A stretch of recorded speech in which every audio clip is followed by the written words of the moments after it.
Council members, if we could have you come to the front, please.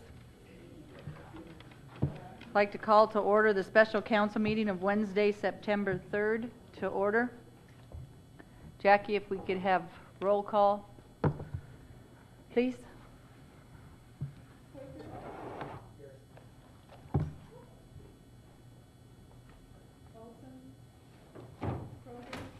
Eating pizza. Here. Here.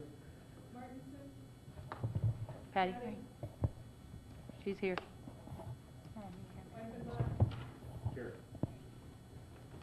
Here. Here. Krepke said he would be late, Jackie, because he had to teach class till 6. So, thank you, Miss Jackie.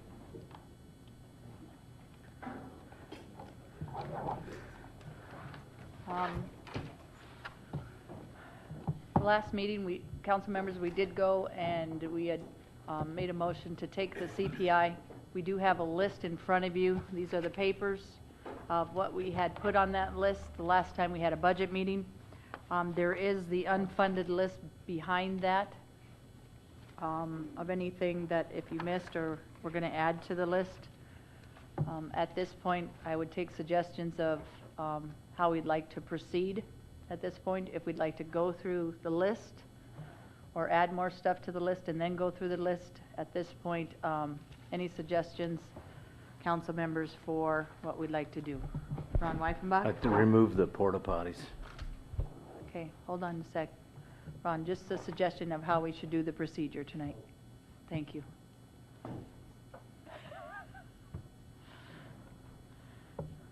Jim Preston. Madam Chair, did you want me to go through this packet real quick to explain what you've got, or? Sure, that would be fine, Jim. At this point, there hasn't been a motion to do anything different, so at this point, we'll just go through the list.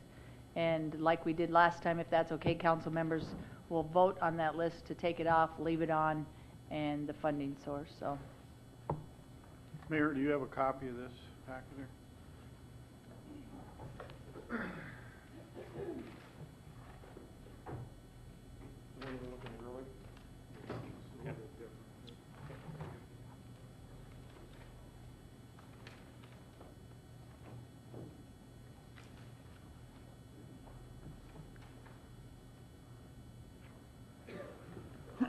Thank you, Madam Chair.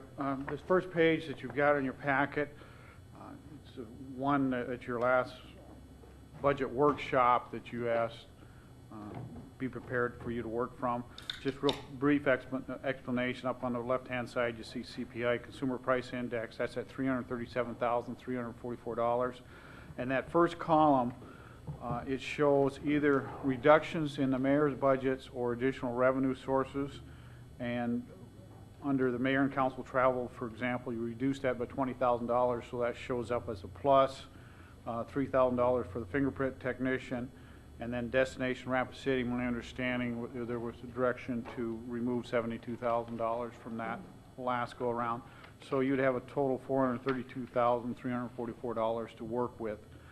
And then what I understand from your last discussion, there was to put $28,000 back in for an FTE in growth management, Wavy $18,750, Front Porch, Black Hills Vision $75,000, economic development, etc., for a total of $475,171. And then there's just some notes off to the right-hand side.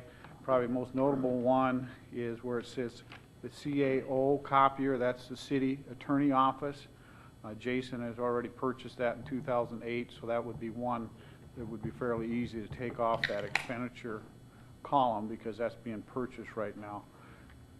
And then the very last figure on the far right-hand side, that negative $42,827. What that means is your additional add-ons to your budget exceeds what you've reduced by $42,000. In other words, you'd have to find another $42,827. And as I've already mentioned, you've essentially found $20,000 initially. We just left it on there because there was really no direction, but I'm telling you, that's a pretty easy cut right now. So. Okay. So at this That's point, that first page. at this point, Jim, we have 432,344 to work with if we left Destination Rapid City in there. Yeah, left the reduced. reduction to the Destination Rapid City. And mayor and council budget, fingerprint technician, that brings that up to 432,44. 340, yes, ma'am. Okay, thank you.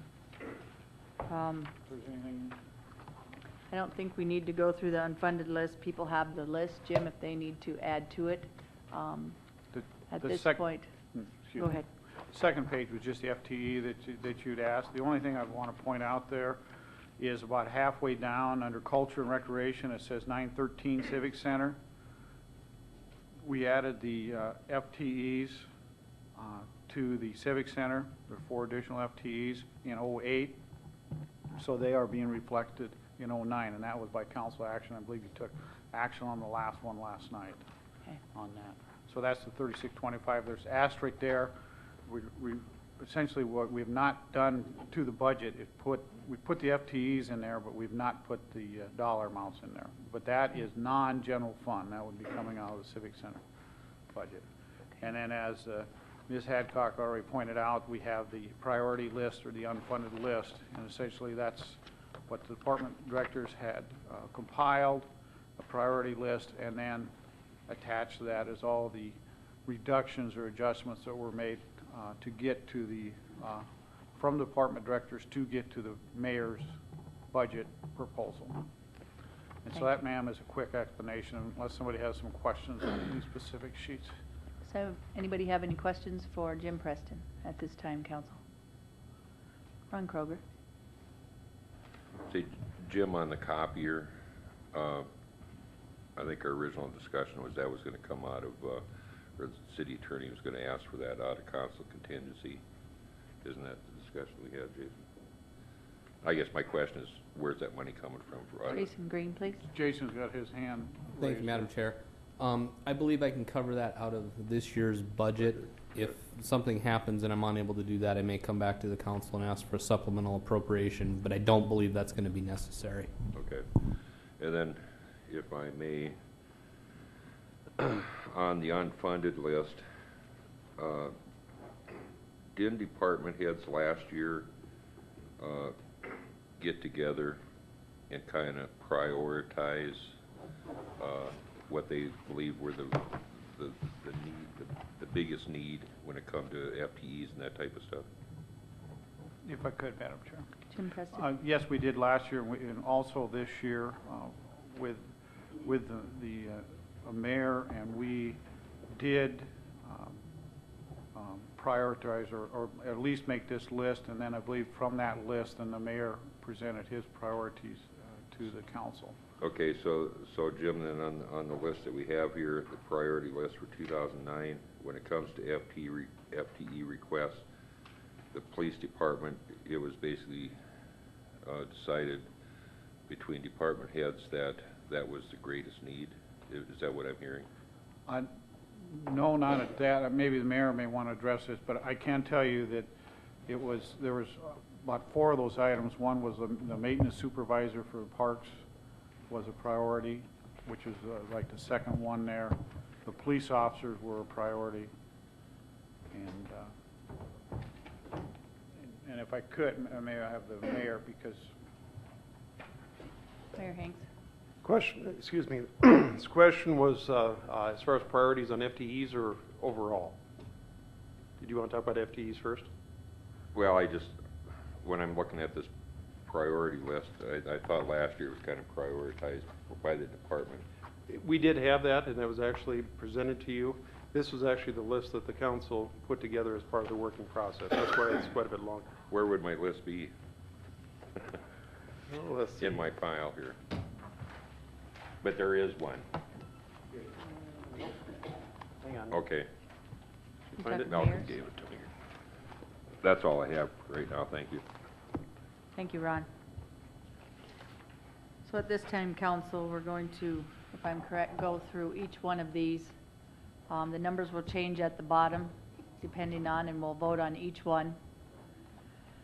And then if we want to add some at the bottom, if there's more money, and then prioritize again. If not, if we balance it at the end, looks like that's our goal. So at this time, if I'm correct, we are on growth management for 28,000.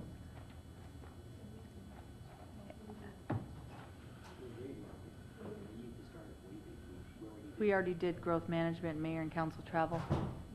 Okay, sorry about that.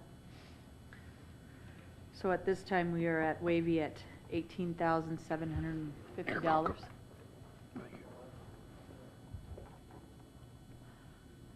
Malcolm Chapman. Thank you, Madam President. I guess I have a question for Chief Allender. Is he here? When I asked before, I tried to come up with this split of 3/4 of that $25,000 to Wavy and then 1/4 of it to Front Porch Coalition. But I just want to make sure that I'm clear of an understanding of how the police department feels that division of work is, if there's a division of work, or if there should be a division of the funds, or what's the police department's recommendation?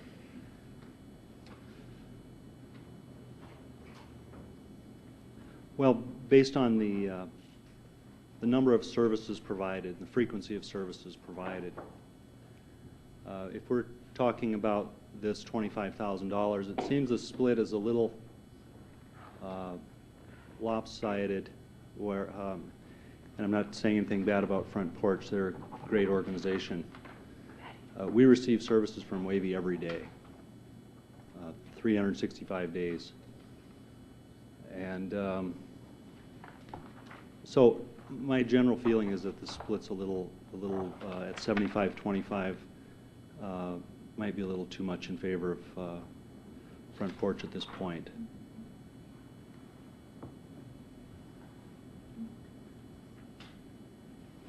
Malcolm Ma'am. Chapman, please. Should there be a split at all, or, I mean, I guess I'm trying to get a better understanding.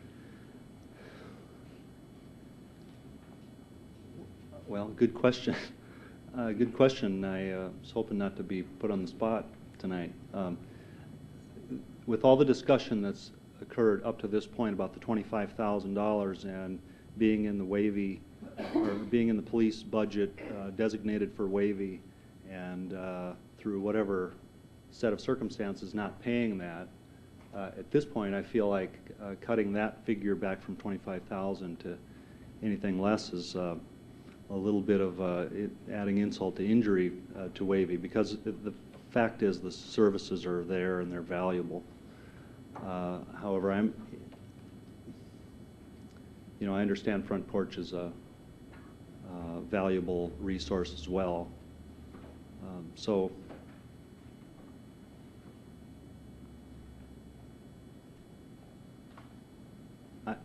I guess personally I would rather not find the Front Porch funding out of the Wavy 25,000, but I don't know how the rest of that will be possible.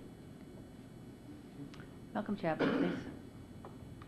I'm not going to make a motion to do anything with the funds at this point, but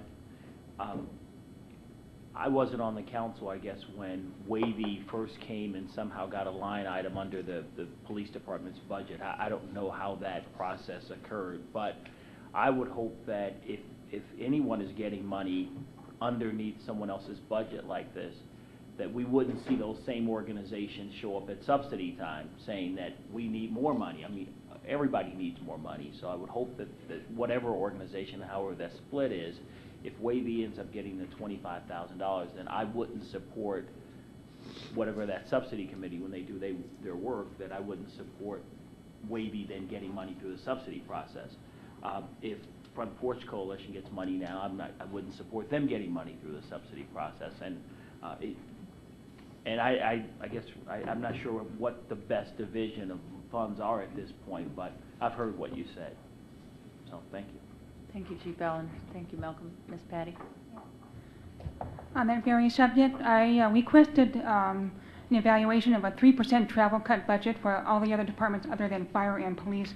And my intent was using the savings to that would be between the Wavy and the Front Porch Coalition. I sent that request to Kay and apparently the mayor. I see that information. Pauline Sumption, please. I had forwarded that back to the mayor and Kay, but if you need it tonight, I can run down to my office and get that information for you. If you could, Miss Pauline. Would you want that, is that? Yeah, I would like that. We're planning to use that savings to the Front Porch and Coalition, and maybe up it to like 5%. Okay. Lloyd LaCroix, please. Thanks, Madam Chair.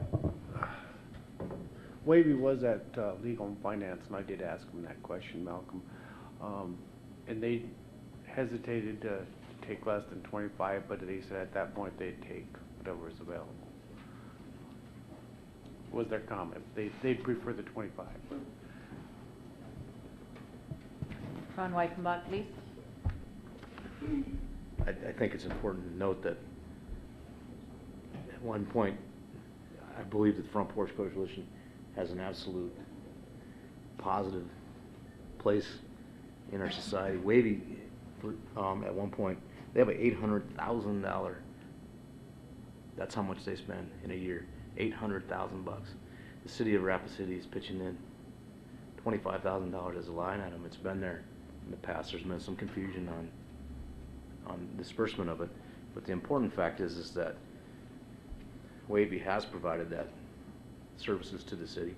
We've heard from the chief that those services are very important at this time for our city and for the police department and for people who are victims of violent crimes. So as we go forward, it's just important to note we do have a subsidy program in place.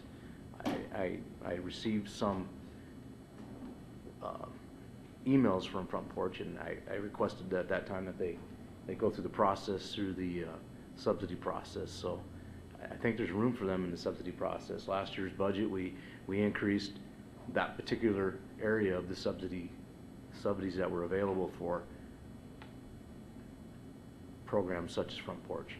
So I think it's important that we have the conversation of returning Wavy to the 25,000 and leaving them in some sort of a line item that they have in the past, and recognizing the fact that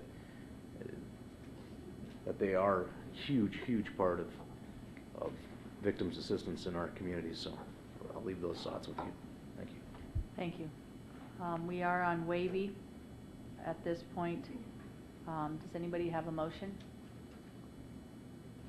Malcolm Chapman?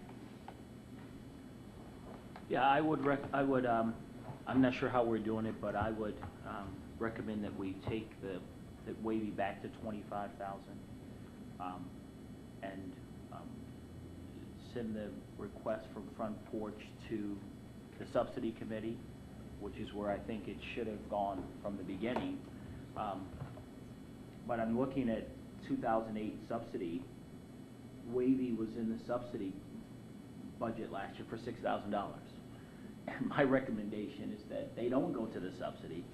I'm not on the subsidy committee anymore, but my hope would be that when the subsidy committee meets, that they would remember this conversation and remember conversations surrounding this, and look favorably to the Front Porch Coalition, to whatever we can do for them in that process. But it would seem to me that if we just did what we did last year, Wavy was in the subsidy process as well. So That'd be a motion, Malcolm.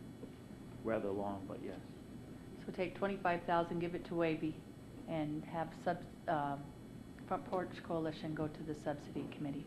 Is there a second? There's been a motion and a second. Any discussion? All in favor say aye. Aye. All opposed? Motion carries. That takes care of Wavy and Front Porch. We have Black Hills Vision next at 75,000. Madam Chair, I just have a question. Malcolm, please. I know that Patty asked for some information to come forward that I she think thinks can impact this, what we just did with Front Porch. So.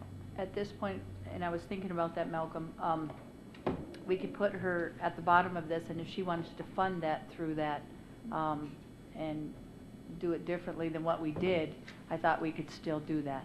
Would that be okay? Yep. Thank you, Malcolm. Okay. So what we'll do, Patty, on yours is we'll put you at the bottom of the list and bring that back through, if that's okay, Ms. Patty. Patty? Patty? Okay. Hold on just a sec. I'm going to put you at the bottom of the list, and then we'll make one of those the motions. Thank you, Ms. Patty. So we are on Black Hills Vision, and it's for 75,000 CPI.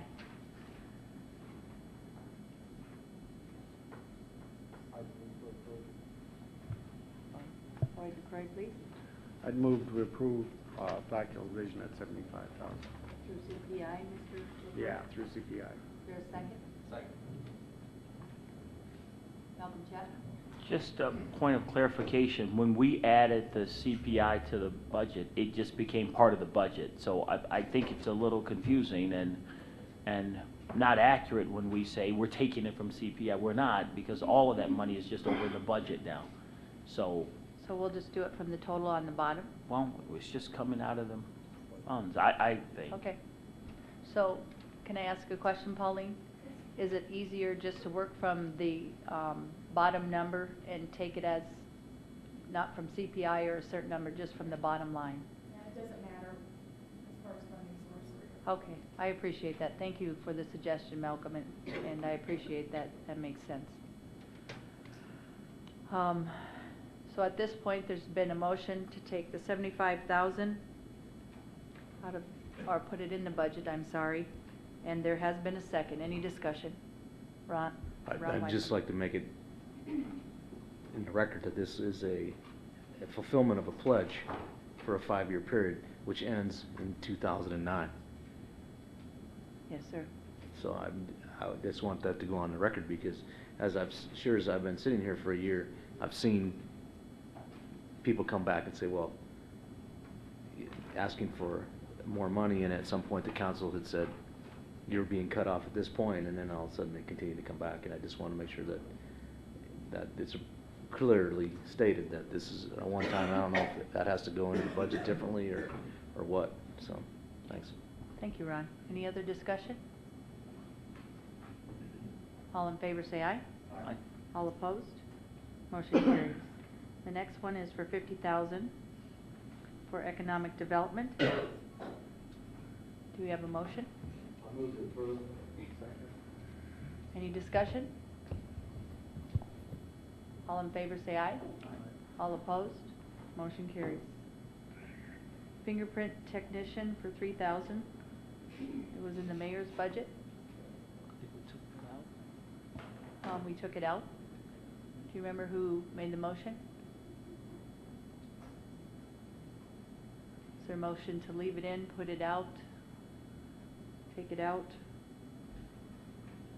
Malcolm Chapman. Madam Chair, I think we reduced that budget by 3,000, so, and I'm not sure if somebody made the motion to. Pauline Sumption, please. Thank you, Madam Chair. I believe Alderman Okrepke had made that part of the list, and the $3,000 that you see on there is actually the amount net of what would actually be an outgoing cost that, let me step back. I spoke with Chief Allender, and he said that the fees that we collect on doing fingerprinting for other agencies is about $3,000 shy of what it would cost to have that person. So if you get rid of this position, you're only saving about $3,000. Okay, thank you. Any discussion? Ron Kroger? If the police department doesn't have the resource of that, then they're going to have to pay to also have it done. So there'll be an additional cost then? Is that correct? Chief Allender, please. Thank you, Madam Chair. I'm sorry I missed the question. On the fingerprinting technician, if we do not fund that position, then there's going to be an additional cost to the police department budget, would there not? Because you're going to have someone do it. Yes, that's true. If we don't get funding for the FTE, we will use an existing FTE position. So in other words, stop doing work in one other area with one employee to do this work. And I have a sheet, if you care to look at it, on how this position is mostly funded. Mr. Allender, I thought with the fees was one of the ways that you Yeah. were funding the FTE, sir.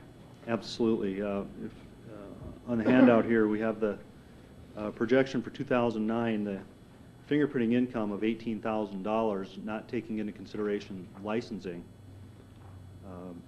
With the additional fingerprint income from licensing fingerprints, another $15,000. We have been paying for the last several years, been paying for a part-time fingerprint technician to work a few hours a week. So we have $6,200 in the budget dedicated to fingerprinting. So we come up just shy of a licensed compliance inspector, which is the existing position which seems to fit this duty. So we are officially at this point for 2009 $3,800 shy of being fully funded. Ron Kroger, did you have a follow-up on that? No, but we would, so you would, what you would do then, Chief,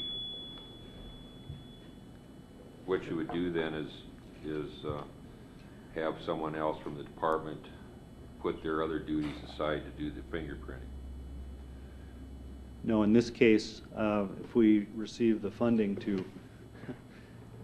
to add this FTE, we'll actually add an employee on to do this function. Correct, but if we don't fund it, you'll take another on-duty officer to do the fingerprinting, and then we'll lose his services from wherever he's assigned. That's correct. Okay, I'd make a motion to, what's the motion need to be to do the fingerprint technician, the 3,800? 3819. 38, Pauline, or Jim Preston, please. I think it would be just not take the reduction, that would leave the funds in there. Correct, right? Okay, then my motion would be, is to take the $3,819 off, no, well, I'm sorry, to fund the 3,819 is what we need to do. Okay, is there a second? Second. Okay. Sam Quaker, please. Thank you, Madam Chair. I have a question for Chief Allender. Is there enough work to keep this person busy full-time? Yes, there's, at the rate we're doing them now, there's about 2,000 individuals to fingerprint and submit background information on. In addition to that, over the years, we have piled some of the overflow duties for our existing compliance inspector onto clerical staff and got that distributed around the building. And this will give us also an opportunity to pull some of that back. So fingerprinting and doing about 10 backgrounds a day on average. Have a follow-up, Sam? Ron Weifenbach, please. Thank you, Madam Chair. I have a question for Chief. I'm not sure that I understand this piece of paper in front of me. Okay. So, bear with me, Chief, but you have $18,000 of fingerprinting income, additional fingerprinting income. Not related to licensing is $18,000, related to licensing $15,000. What is it? Can you explain that to me? I guess I don't get that part. Chief Allender, please. Thank you. Yes, the 18,000 is the fingerprinting services that we've been doing up to this point, and these are some teachers and daycare providers and private individuals who come to us to get their fingerprints taken. We do that for a fee, and that represents the $18,000. Currently, we've just begun a new background investigation procedure which requires us to collect fingerprints on each background we do. We've added the fee onto that license for the various licenses that we do backgrounds for, and that's where that additional income comes from. So that income, that function was not being performed prior to August of this year. So the current fingerprinting income, they don't get charged for that? They just can come in and get their fingerprinting done? The 18,000 are for people who come in with cash and pay for that service. That's income from fingerprinting private individuals. The licensing procedure has added fingerprinting duties. I think I can get in. Then there's the gap is where the police department does the fingerprinting of people that come in and say if you know, criminals that come in and need fingerprinting or whatever. That's the gap. Because you have income from not related to licensing, income related to licensing. So the gap, the difference between when you take the 18 and the 15 and that's 33, the difference from that is the general overall fingerprinting? No. Or is all fingerprinting have income related to it? That's the point I'm getting to. Let me explain it this way. This $18,000 represents 1,200 people who came to us last year just asking for fingerprints. The 15,000 is going to be additional work added on. So it's a total of that $33,000. So it's about 2,000 individuals that will fingerprint. About half of them related to our new licensing procedure, and the other half we've been doing year after year for several years. You do other fingerprinting, I guess, is the bottom line question. I mean, if you add those two incomes together and everything you do is related to fee service, then it should equal what it costs you to do it, but that doesn't equal. 3,819 short. 43,000 total for the FTE, and you have $33,000 worth of income. What other fingerprinting are we doing? That just happens to be the cost of that FTE under that job description, and the difference in the two figures is all of the folks that we fingerprint for $15 a piece, and they just happen not to come up to the same figure. Well, that would say to me that you're not charging enough, I mean, for the service. That could be, but we just raised the price, and we're seeing a little sticker shock from that now. We just in 2008, the middle of 2008, we raised the fee from $10 per person to $15 per person. You answered my question. Thanks, Chief. That'd be everything, Ron? Okay, you're welcome. Thanks, Chief. Yep, thank you, Chief Allender. There has been a motion on the floor. Any other discussion? Ron Wyckoff? I'd just like to make the point in the conversation, the point I'm getting to is the fact that if it costs $43,000 to do fingerprinting, and we're fingerprinting for licensing, or in daycares or whatever, at some point it needs to equal what the cost is. I don't see a reason to be dipping in the general fund to get fingerprinting for licensing or daycares and those types of things. So that was my point. Thank you, Ron. If you need to talk to the chief at that time, if you need to raise those prices or you want to raise those prices at that time, you can do that to equal this too. See, I know, like he said, he just raised it, but thank you, Ron, for that follow through. And then Chief Allender, any other discussion on the motion? If we could hear the motion one more time, Pauline, please. Or how about Jackie? Sorry, Ms. Jackie. Okay. All in favor, say aye. All opposed? Motion carries. Next is the doll for $66,000.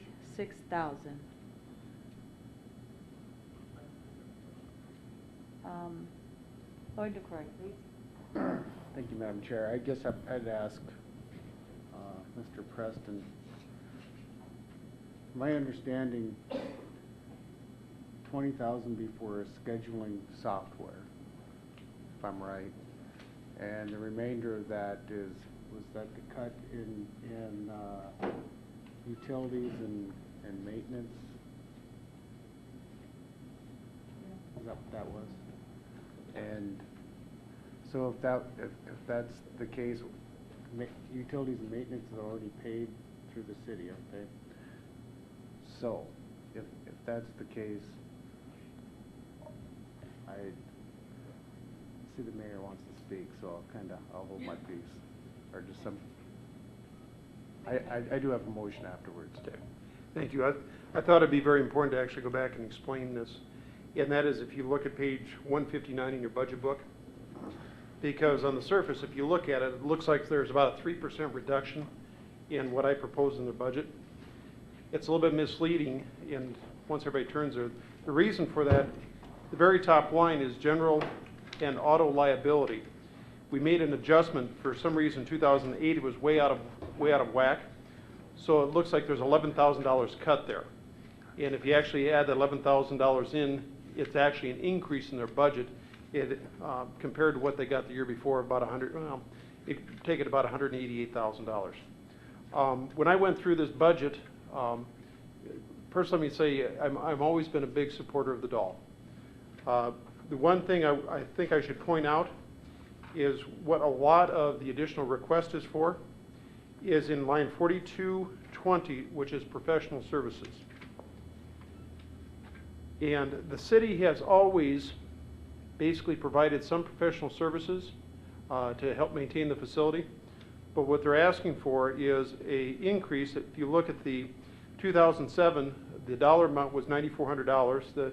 The 08, which was an increase that I put in the budget because I thought it was only appropriate that they get additional professional services, it was taken to $18,000. And really the big increase that they're asking, a big portion at $66,000, they're asking for an additional $35,000 of professional services. It gets a little bit away from the original philosophy of what the city typically does as far as helping support the doll. Please keep in mind is the fact that this is a very similar situation as what we do with the Journey Museum. We basically pay for utilities and janitorial services and so forth. What they're requesting, the doll, would actually be going above and beyond the philosophy that this council has established over literally the decades. I just want to make sure that you understand if you do this here, in all fairness, you may be looking at doing it with other folks that are depending on the city's support for facilities. I hope that answered the question. The other, let's see if there's anything else here I wanted to point out, but that was really the bulk of it. They're also asking for under 4260, under supplies and materials, the 2007 actual was $124. In 2008, it went to $4,400. The 2009, I left about $4,500. And their request is to actually take it up to $11,000. What number was that? 4260? 4260, supplies and materials.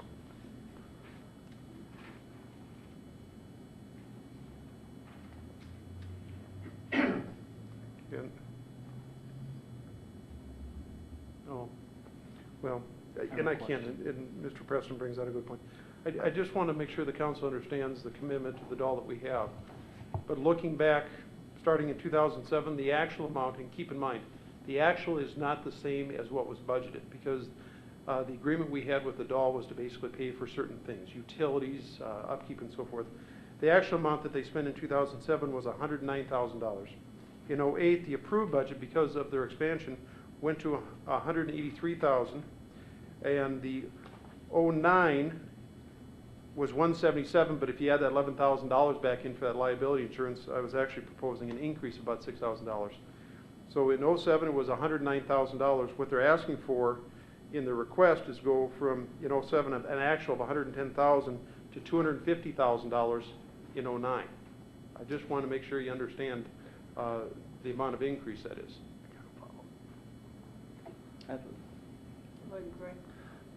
Thank you for letting me do a follow-up. I appreciate that, Mayor, and I understand that. I just wanted to go over and have everybody hear what you had to say. My motion was I was going to approve for the doll $20,000 for scheduling software because I feel it's with the new building and all the stuff going on. I think it's well needed and just well starting now. And that would reduce it down from the 66 down to 20,000. I mean, that's what I was looking to do. And with that savings, I was looking at just a suggestion, $25,000 cop matching grant, using other money for that.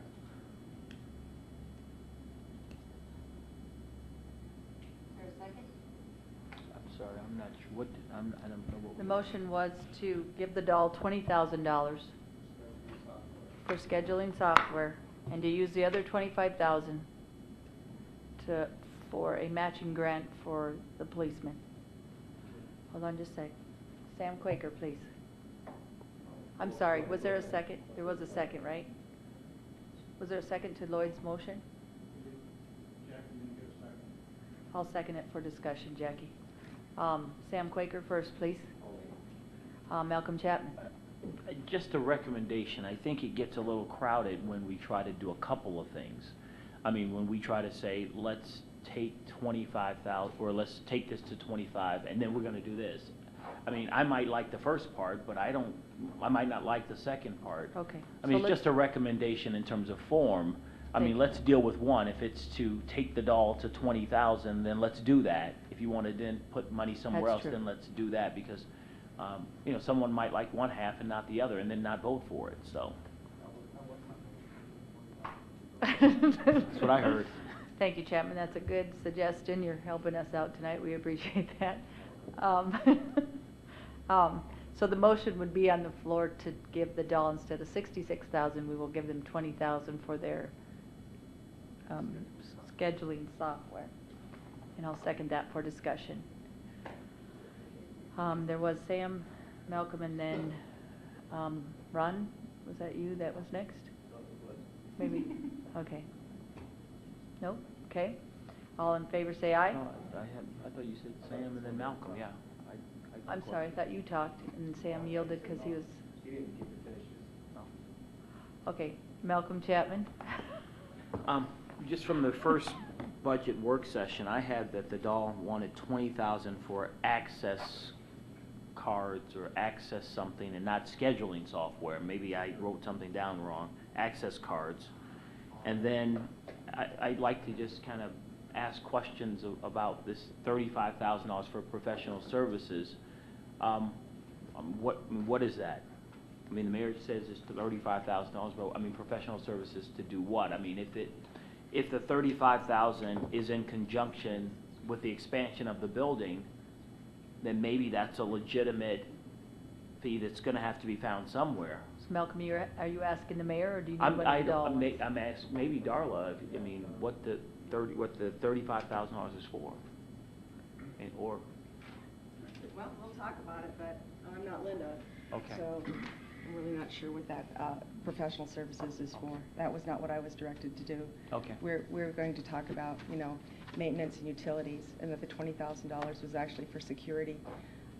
Being a small staff with a large building to run, we thought it'd be advantageous to have the security cards at places that could be shut down and locked off without having personnel to do that.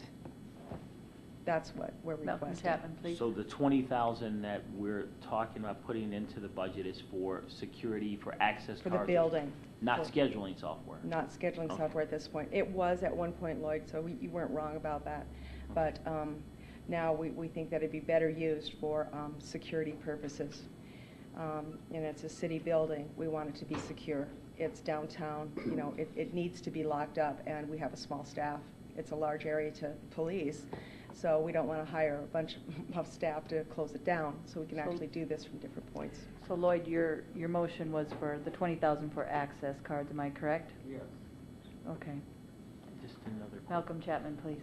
I know that this building has some sort of access. I know when we had Homeland Security funds, we were looking at that. Is there some piggybacking on what we do here already that can be done at all city buildings, or that building, or is this a brand new program that we're starting at the Doll instead of maybe just contracting with the same company that does this building and maybe reducing the price because they already have a large client? That's good with us, as long as it gets done. You know, we don't have a proposal exactly for that money. You know, we don't have any written things. It's just something we need to do. Madam Chairman, council members, I'm Bruce Lay, I'm the treasurer, and one of the things that Linda did talk to us about before we came over here was the fact that this is probably twice the cost. It's probably a $40,000 system, but we intend to match those monies. That's an excellent idea. I don't know if that's card readers. I formerly was a bank employee, and I know that the system itself, the hardware, is quite costly for those card systems, but I can't answer that as far as whether we could piggyback or not. Thank you, sir. Madam Chair, just what, Malcolm Chapman. I'll vote for the motion tonight, but I'm not in favor, ultimately, of taking that $35,000 out of the budget until I know what it's for. I mean, and I understand Linda's not here, but I mean, I don't know what that professional services is for. Mayor Hanks, can you answer that for us, please? Sorry to interrupt you, I Malcolm. believe I can. What that is actually for that is to help pay for a partial FTE to help maintain the facility. Is what it is. Really? With the expansion, with the expansion, then the increased facility, that was our request, was the fact that we would have that much more. The facility is going to grow quite sizably, as you all know, and that we needed that much more to help underwrite the management of that facility.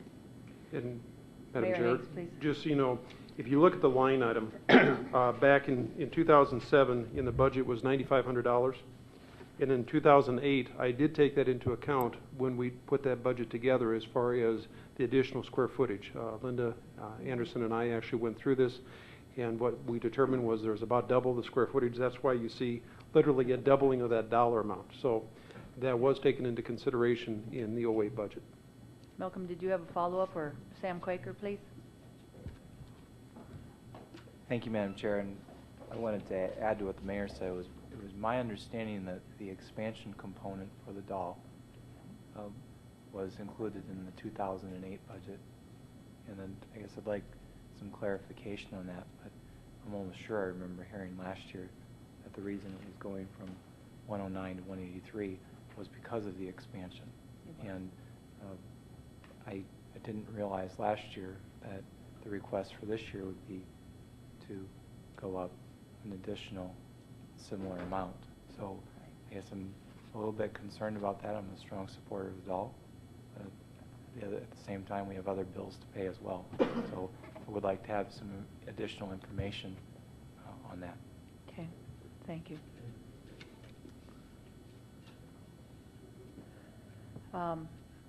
Is Lloyd LaCroix, please?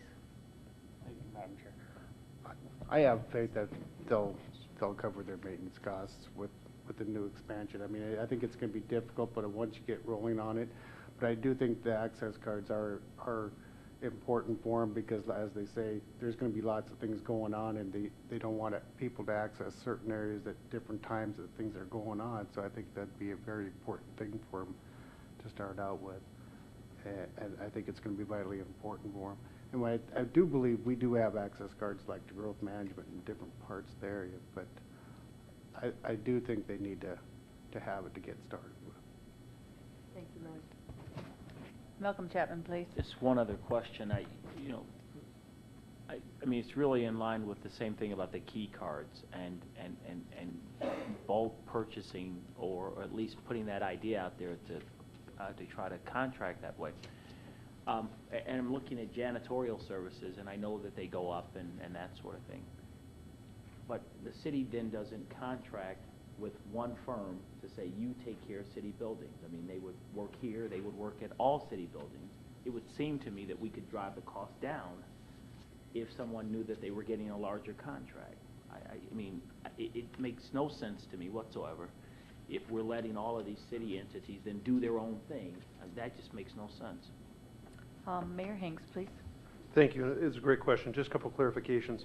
When you're talking about 4260, 4264 and 4269, where it talks about janitorial and chemical services and miscellaneous, that is actually just for supplies. If they were actually hiring out for janitorial services, that would have been included actually up in the professional services line item.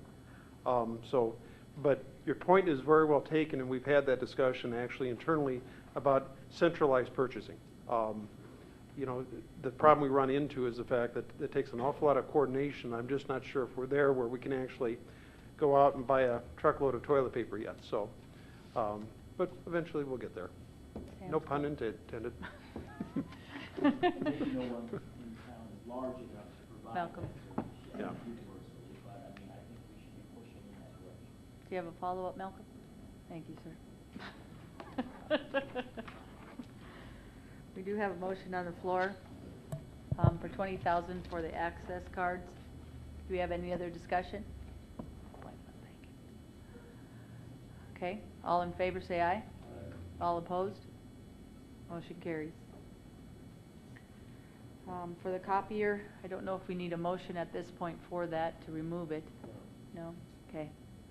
If that's okay with the council, we'll just remove it because Jason sounds like he has taken in his '08 budget.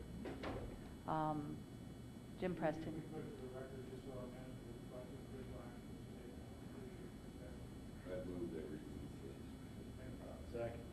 There's been a motion to remove the copier from the list and a second. Any discussion? All in favor say aye. All opposed? Motion carries. Next is the 911 for $50,571. Sam Quaker?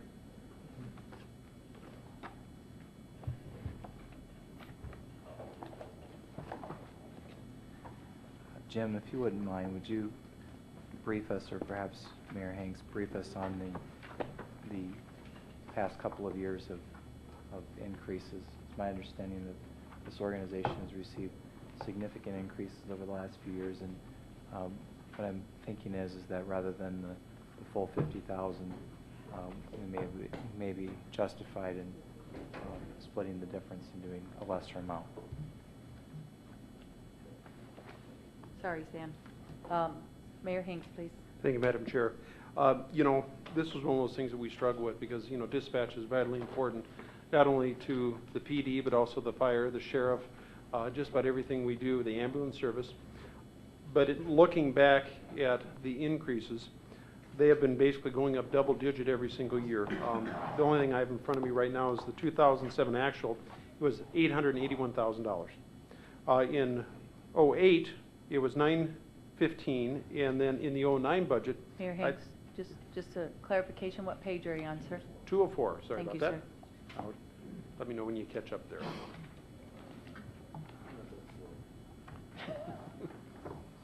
Second motion. You ready? Go ahead, sir. Okay, so page 204. If you look at there again, the actual was $880,000 in '07. That was the actual. And then in '08, it went to $915,000, and then the actual dollar amount that was actually placed in the budget was $995,000. So that's about almost a 9% increase over the '08 budget. I understand that they're somewhat pinched, but in all fairness, I could not justify, I believe that the actual request was almost at 15%. Is that what it was, Chief? 14.7? Am I close? Let's see how good my memory is. I believe it was about a 15% increase in that budget. I, in my mind, could not justify that. When we're actually going back and actually asking other departments not only to not take increases, a number of departments, if you look on our general fund, actually took cuts in their actual budgets. We sat and we talked, and what we ended up with to get to, I got to remember off the top of my head, we ended up going to the fire department and the PD and actually getting additional funding to get to the final number. That's how we actually got to the number. And so, like I say, in my mind, I could not continue justifying double-digit increases when all of the departments are held to either a 0% increase or a 1 or 2% increase. Mayor Hanks, can I ask you a question? Sure. Did the county approve them the difference, or did they leave them the same?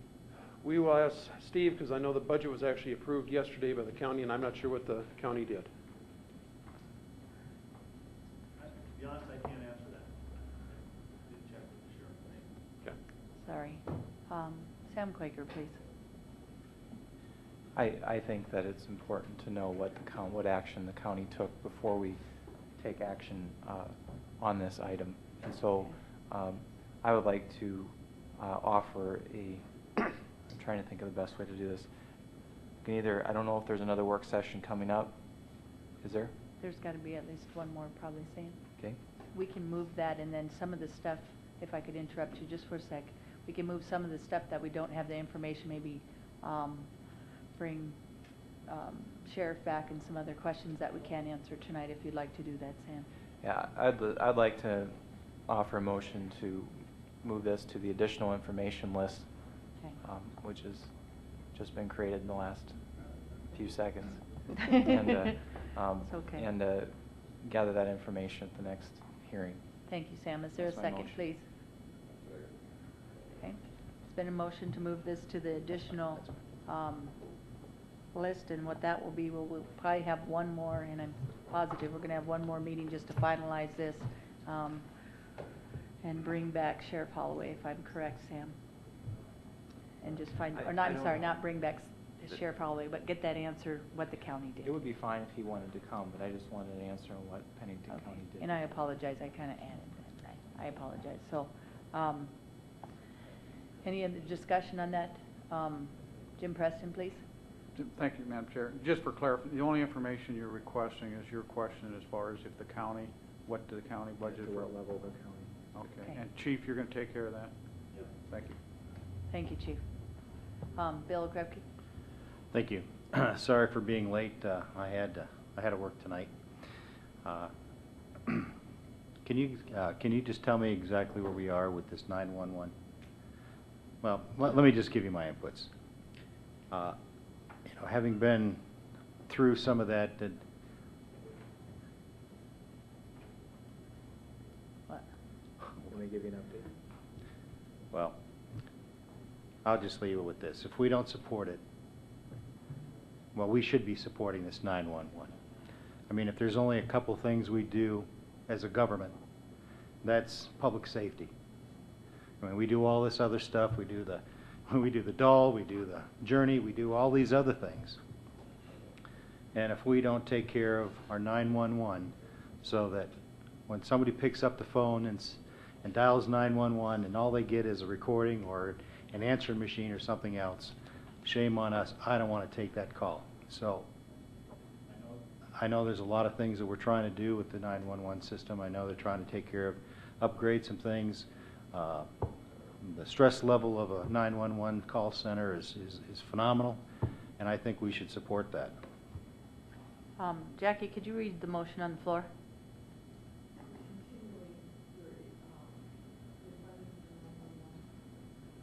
Till the next budget session? Okay. Bill, do you have a substitute on that?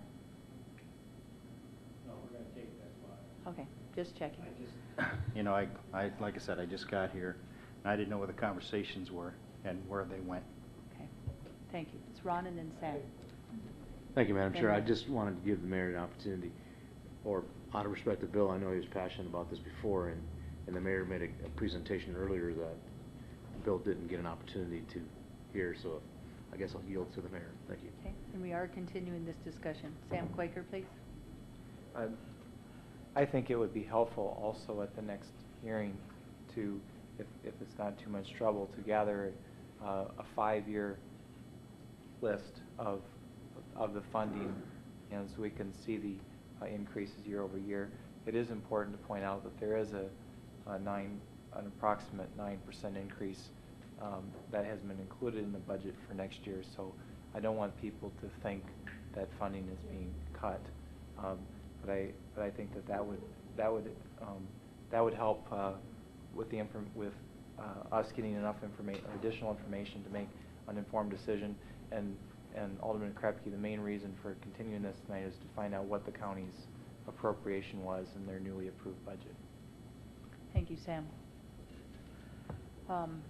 Next is Lloyd. Thank you, Madam Chair. I just want to discuss that I sat through part of the county commissioners meeting, what was that, Tuesday. And during that, part of that hearing, the board approved, I think it was $100,000 to do a staffing study, and part of that staffing study is for 911. So they'll have that, I'm assuming, by next year. So that's just for our information, that we should have that from them next year. I didn't sit through the rest of it to find out if they got the appropriation for the 911 or not, but thank you. Thank you, Lloyd. Malcolm Chapman, please. Just to kind of add to the discussion, I mean, this is a topic everywhere. I mean, it's a topic across the state. When we had our policy meetings a couple weeks ago with the Municipal League. I mean, this is an issue that it's just not enough funds coming into the 911 system to support it. And, I mean, there's all this talk about should these be regional centers or, I mean, so it's not just the city and the county of Rapid City and Pennington County that's struggling with this. And, I mean, it is an emergency management tool, so, I mean, we've got to make sure that we can do our part in making sure that it's viable, but everybody's struggling with how to find the funding, so. This is a continuation motion. Does anybody else need to speak? Okay, good conversation. All in favor say aye. All opposed? Motion carries. Next would be the chamber for $3,000.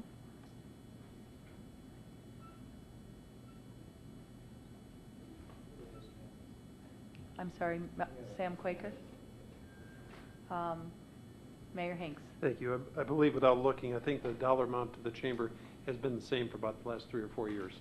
And there again, the rationale for not taking they're asking for approximately, I think it's $30,000 they're asking for a 10% increase. And there again, I could not justify increases for non-mandated services when we're asking our own internal departments to actually cut their budget. So I put back in exactly what we've been funding them, which in my mind represented a continued commitment by the city. Even though we couldn't give them an increase, we were still there with the same dollar amount. So was there someone that put the 3,000 up there by chance? I think we did that. Lloyd, correct? I guess with those comments from the mayor and with the great success of summer nights, I think 3% is a small price to pay for the chamber, for the leadership, Rapid City. So I'd make a motion to approve the 3,000. Is there a second to the motion? Is there a second? Second. Been a motion and a second to keep the 3,000 for the chamber. Malcolm Chapman? I'm just wondering where this came from, because I know Kitty and someone else was here. I guess I never even heard him ask for the $3,000. Where did that come? I know they talked about Destination Rapid City, they talked about other things, but what's the $3,000 for? Lloyd DeCroy, please. Linda Raby did come before and ask for it and explain what the 3,000 was for. I do recall that. I can't tell you it was the first meeting or the sit down when we first did the budget, but she did come through and explain exactly what the mayor did. Do you have a follow-up, Malcolm Chapman? Been a motion on the floor and a second. Yeah. Do you have a follow-up, Malcolm? I'll make a substitute motion to move it to that additional. With the chamber coming back, Malcolm? No, I mean, I just would like to ask. I don't have it in my notes anywhere. I mean, it's not a lot of money that we're talking about, but I think the principle of what the mayor's saying is, I mean, I think holds true. And I'm a former chamber board member, so, I mean, I'm in the tank for the chamber, but at the same time, I mean, what is the 3,000 for? And again, it's not a lot of money, but what is it for? There's been a substitute. Is there a second? To move it to the additional, and that would be to the next meeting for the, okay. Is there any discussion on the motion? All in favor say aye. Aye. All opposed? Motion carries. Next would be the CVB for $18,000.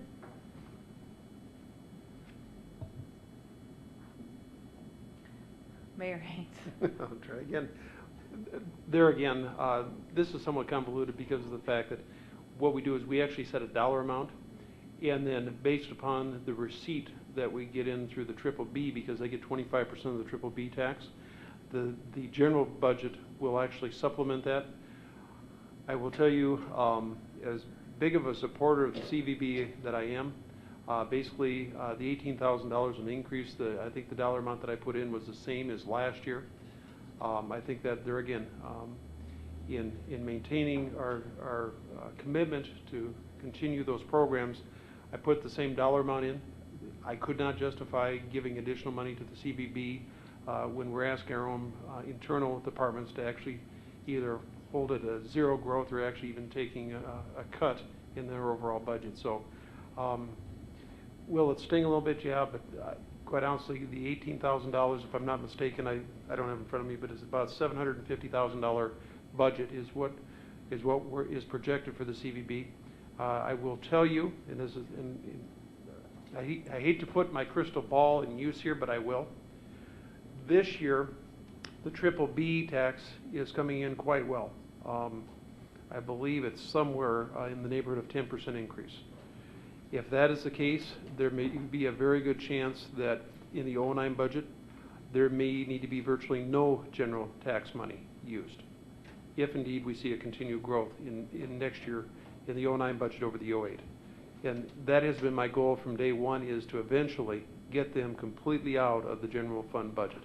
And I'm not saying anything that I haven't said from day one. When we originally supplemented their budget, the whole idea was eventually wean them off as the triple B continued to grow. Thank you, Mayor Hanks. Ron Weissenbach. Thank you, Ed. I think the mayor alluded to one of the questions I was going to ask him, but my point would be for the mayor would be that if the numbers come in, that 25% of the numbers go automatically to the CVB. So their work is a true reflection of what happens with those numbers. If those numbers come in over and above, the city's not going to take that money back from them. I mean, if the 25% happens to be a number that's above and beyond that, then they're entitled to those monies because it was a direct reflection of their efforts. So I think that by removing this, as the mayor did earlier, his rationale makes pure sense. Do you have a motion, Ron?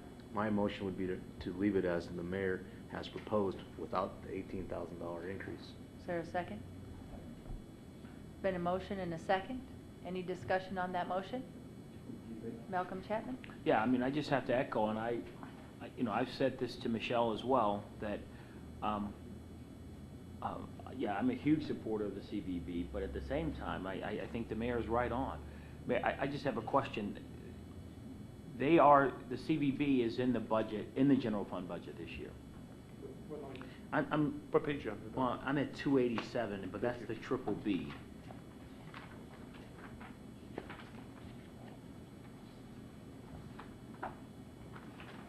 That's the 25%, right? Yep, that's the right spot. Right. That's it. Madam Chair? Yes, sir. That is true. They are in the general fund, but not to the $775,000. So I just want to know, what's that, I can't remember that number. If you actually, if I remember right, it was about 50, I'm going to look to Pauline, was it 54,000 is what we were projecting that would actually come out of general fund money. The rest would actually be paid as part of the triple B. And there again, keep in mind, that was with projections using a 4.5% increase, and the triple B is coming in over double that. You have that down, was it about, I think it was 54,000. Pauline Sumption, please. Thank you, Madam Chair. 56,250. That was close. Okay. Malcolm, did you have a follow-up? Lloyd LaCroix, please. Thank you, Madam Chair. Mayor, with that triple B tax, are they limited to what they can use that funding for, or can they use that for wages or not? Or yes. It seems like there's some type of, I thought Yeah. there might have been some restrictions. There's two different funding sources, and of course, the most recent one was the actual bid, what I call the pillow tax. That, of course, has been new in about the last year and a half, and that's been very good. The bid is specifically designed for promotion only. When they went out and actually sold that, the concept to the motels, any motel or hotel property that had more than 50 beds was by statute part of that bid. And the way they sold that was that it would all be spent for promotion. And so that portion is for promotion. The CVB portion, the triple B, is used for both marketing, but there is also salaries out of that. So I will tell you, and Michelle will tell you this also, they are somewhat subsidizing their salaries through the CVB to do the functions that they need through the bid. But there again, keep in mind, I think Alderman Weifenbach hit it right on the head. The better they do as far as promoting, the more money actually comes back in so they can promote more. So it's almost self-fulfilling. But yeah, the salaries actually come out of this line, out of the CVB, which is the 919. Thank you. Thank you, council. We do have a motion on the floor to take the 18,000 out, down to 0. Any other discussion? All in favor say aye. All opposed, motion carries. Next, we're on Lifeways for $50,000. Discussion, please. Second. Move approval for $50,000 for Lifeways, and there has been a second. Sam Quaker. Couple of things. One is when we get to line 19, we're going to have a real issue because we're going to need to find additional funds. If we add in, we're going to need to find additional funds from somewhere in the budget, and the Lifeways, which is a very good program, is the argument could certainly be made that it's within the purview of the Rapid City School District, and is not a traditional function that city government provides. And what I would like to hear before we approve Lifeways is to hear more from the school district, and I'm not sure if Paula or someone from the school district is here tonight, but I would like to hear additional information on the future of the program, the other funding sources, and what other entities have done with their budgets, and particularly hear about the school district's support for this. So unless those questions can be answered tonight, I would like to move this to the additional information list as well. Is that a substitute motion, Sam? I'm not ready to make that unless there's nobody here to answer the question. Okay. I'm comfortable with what Sam is saying, but I think that those questions have been answered. I think Dr. Warden has come before us. I think that Paula Wilkinson-Smith has come before us. My understanding of the way that grant works is that there has to be local input. And by local input, meaning the school district and the municipality, and then that triggers X number of dollars at a state level or at I think it's a state level. I could understand how someone could say that, when we're talking about kids, we're really talking about school functions and school responsibility. I take a broader approach that these kids that either get an education in the public schools in Rapid City or don't get an education, then become our workforce of Rapid City or don't become our workforce of Rapid City. So Judge Kern says that we're going to pay as a community. We can pay when they're in the playpen, when they're little kiddos, or we can pay when they're in the state pen, and it costs more money. I think it's a small price to pay, but I agree with Sam. If he wants to move it to that additional information and we get someone back again, but I think they've done that, and I know they've provided us with a package of information on it, but the package won't do it justice like Paula or Dr. Wharton. But I would speak adamantly about our relationship with the school district and the state being solid to support the program. Thank you, Malcolm.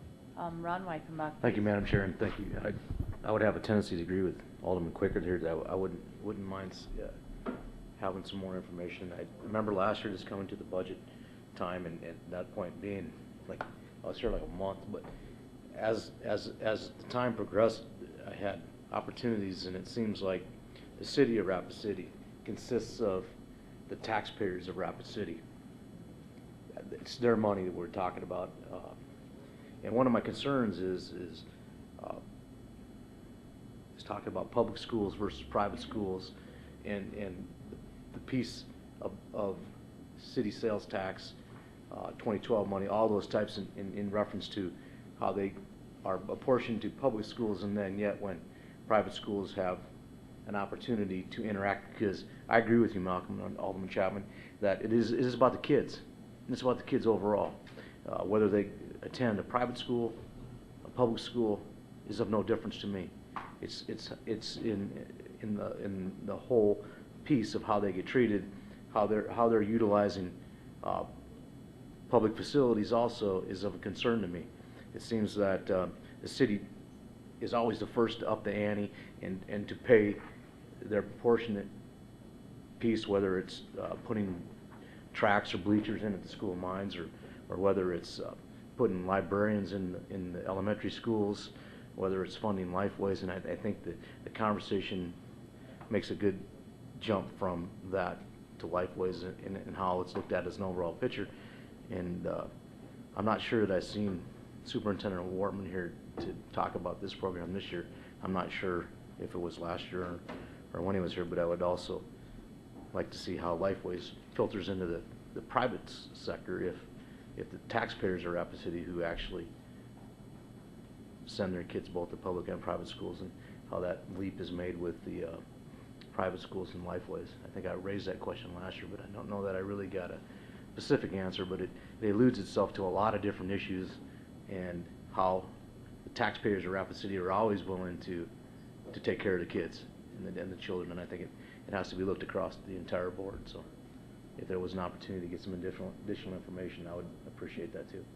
Thank you, Ron. Lloyd LaCroix, please. Thank you, Madam Chair.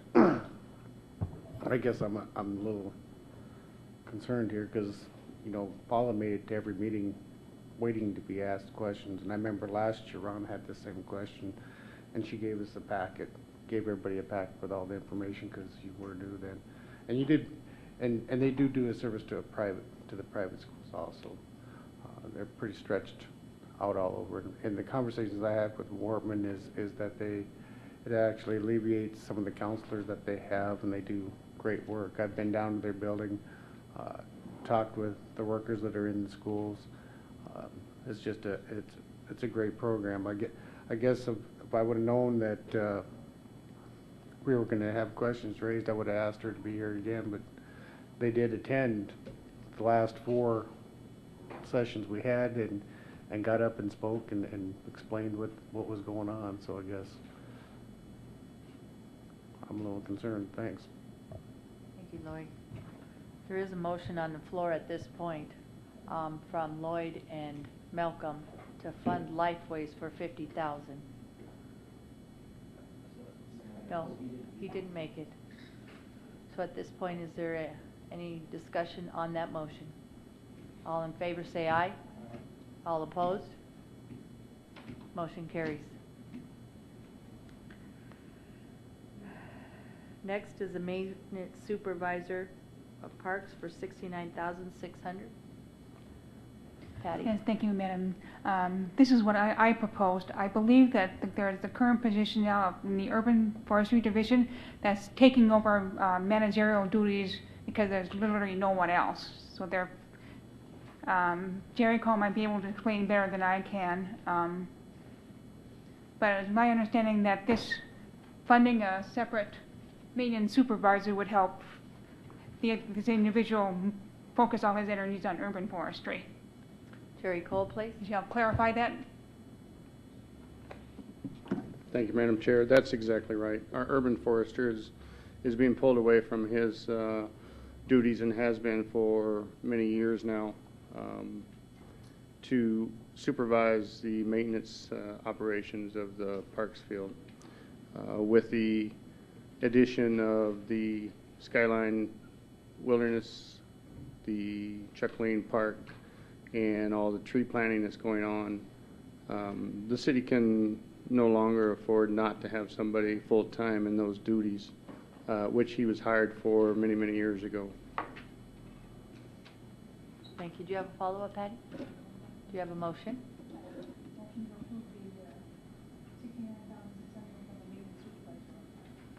I'll second it for discussion. Malcolm Chapman? Is that the same FTE that the mayor is proposing for 70,000 in his? That's the same? Yes, Okay. it's the same one. And just for clarification, this was the #1 priority that was identified through the department heads as far as looking at additional FTEs. Thank you. Discussion on that motion? All in favor? I'm sorry. Bill, do you have a question? No. Okay. All in favor say aye. Aye. All opposed? Motion carries. Next we go on to porta potties for parks for $20,000. Ron Weifenbach? My understanding that this is covered, so I would make the motion to remove it from the list. Second. All in favor, I'm sorry, any discussion? All in favor say aye. All opposed? Motion carries. Next is to move Destination Rapid City, to give them $72,000 to move it to 2010. Ron Weifenbach, if you could clarify this, please, for us. Sure, I'm not sure that I did this, but I'll make a motion to move this to 2010, and the reasoning is that Black Hills Vision will end this year. Next year we can step up with Destination Rapid City. Is there a second to that motion? Is there a second? Second discussion. There has been a motion and a second. Malcolm Chapman. What was proposed initially was 100,000, so I'm seeing 72, so is 28,000 in the budget somewhere? I mean, I'm just wondering, how does this work? Mayor Hanks, please. Well, I just want an answer to then I have a follow-up. Pauline Sumption. Thank you, Madam Chair. When we initially set up this list of the shortened priority list, one of the, I'm sorry, I think it was Alderman Kroger had requested that 28,000 come from the Destination Rapid City to pay for the 28, okay, he's shaking his head. Somebody, oh, Lloyd, sorry, Alderman LaCroix had made that motion to take 28,000 from Destination Rapid City and use that funding for the growth management FTE in the same amount. When that vote was taken, it failed, and so we removed the 28,000 for both of those off of the list. You, as a council, brought back the 28,000 for growth management. However, Alderman Weifenbach had also requested that money be deferred until 2010. But at the time that he wanted that deferred, there's only the $72,000 left. That's why it was split between the 28 and the 72. Malcolm Chapman. So there is $72,000 in this budget for it?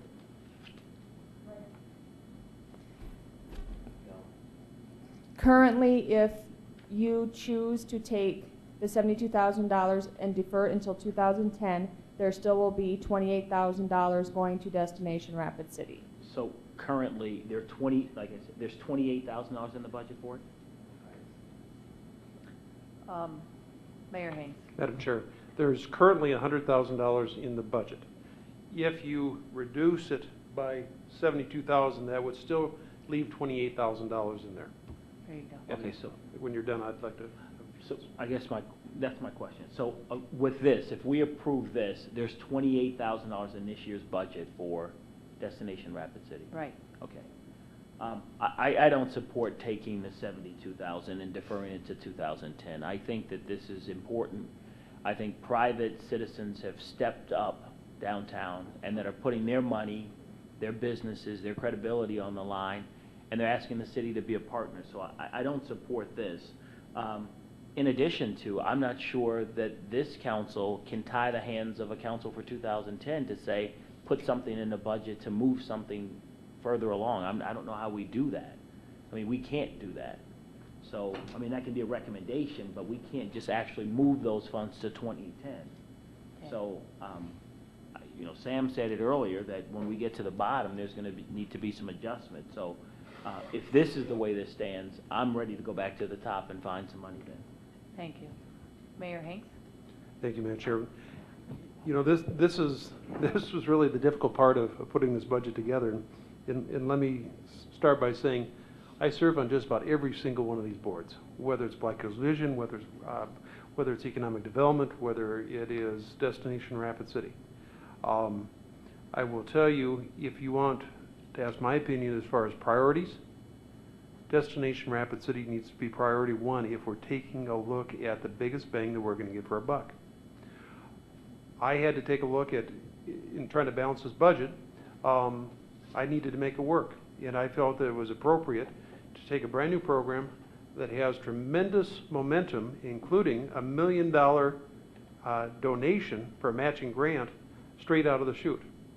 I'm sorry, but Economic Development and Black Hills Vision do not have that. They have a plan that is moving forward. There is tremendous anticipation within the community, the chambers behind this. And if you're going to fund something, keep in mind the dollar amounts that you're looking up here for economic development, that is not their entire budget. That $50,000, their budget was $225,000. So, like I say, if you're asking my priority, I prefer that you leave both Black Hills Vision and economic development and fund this, But if you have to make a hard choice, Destination Rapid City is where you're going to get the biggest bang for your buck. I will tell you, and let me just talk about Black Hills Vision. Huge supporter of it. And yes, we had a commitment. But the difference is Black Hills Vision is moving forward with a plan, with programs and so forth. Black Hills Vision, even though right now they have accomplished 4 out of their 5 major goals, is in the process of going back out and identifying additional programs that they should be supporting.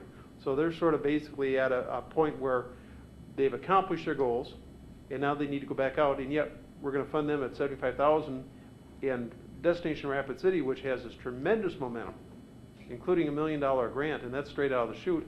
Plus, you have a private donor who's actually paying $100,000 salary for an executive director for Destination Rapid City that Rapid City doesn't have to pick up.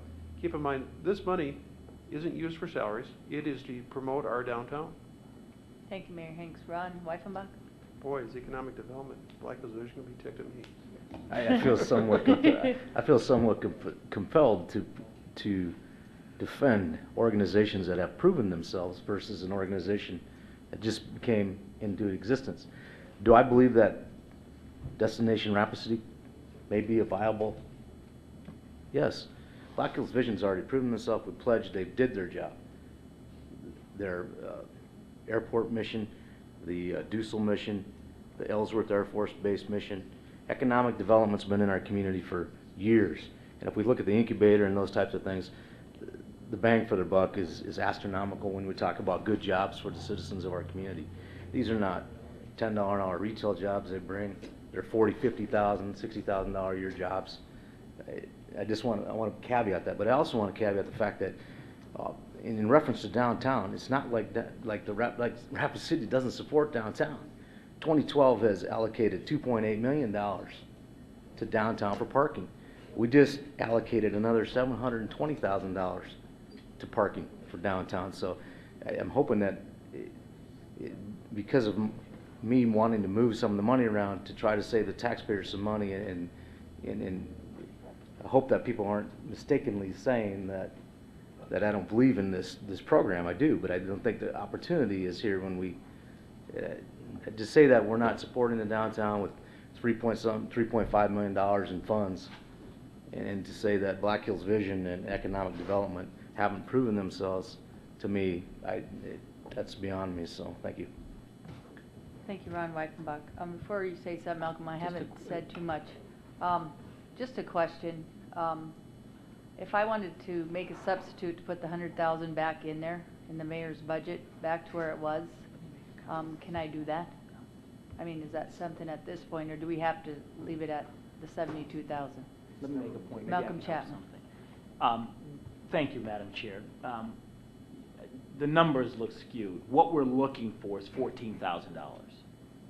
We're not looking for 72. There's 58,000 that's there, based on all those numbers that are there. The difference between the 72 and the 58 is $14,000.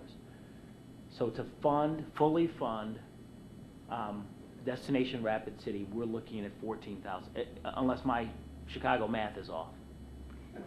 So at this point, if we, hold on just, Ron, give me just a second. Okay, so Malcolm, if you say, if we wanted to fully fund it at $100,000 this year, $13,827 is what we're looking for. to fund that? Yes. So do you have a, okay, we have a motion on the floor at 72,000, 2010. Do we have a substitute at this point? Mayor Hanks? Just for clarification, There was a second by Sam, Malcolm Chapman.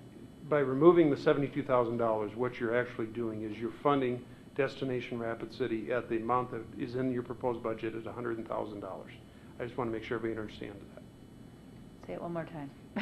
By removing Sorry. the $72,000 from your spreadsheet, what you're doing is you are approving the dollar amount that was requested in the budget, which is $100,000. Thank you, sir. I appreciate that. Thank you for that clarification, Malcolm.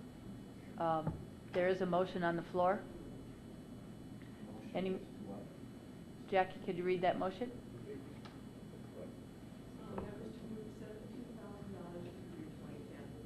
Okay. All in favor of that motion?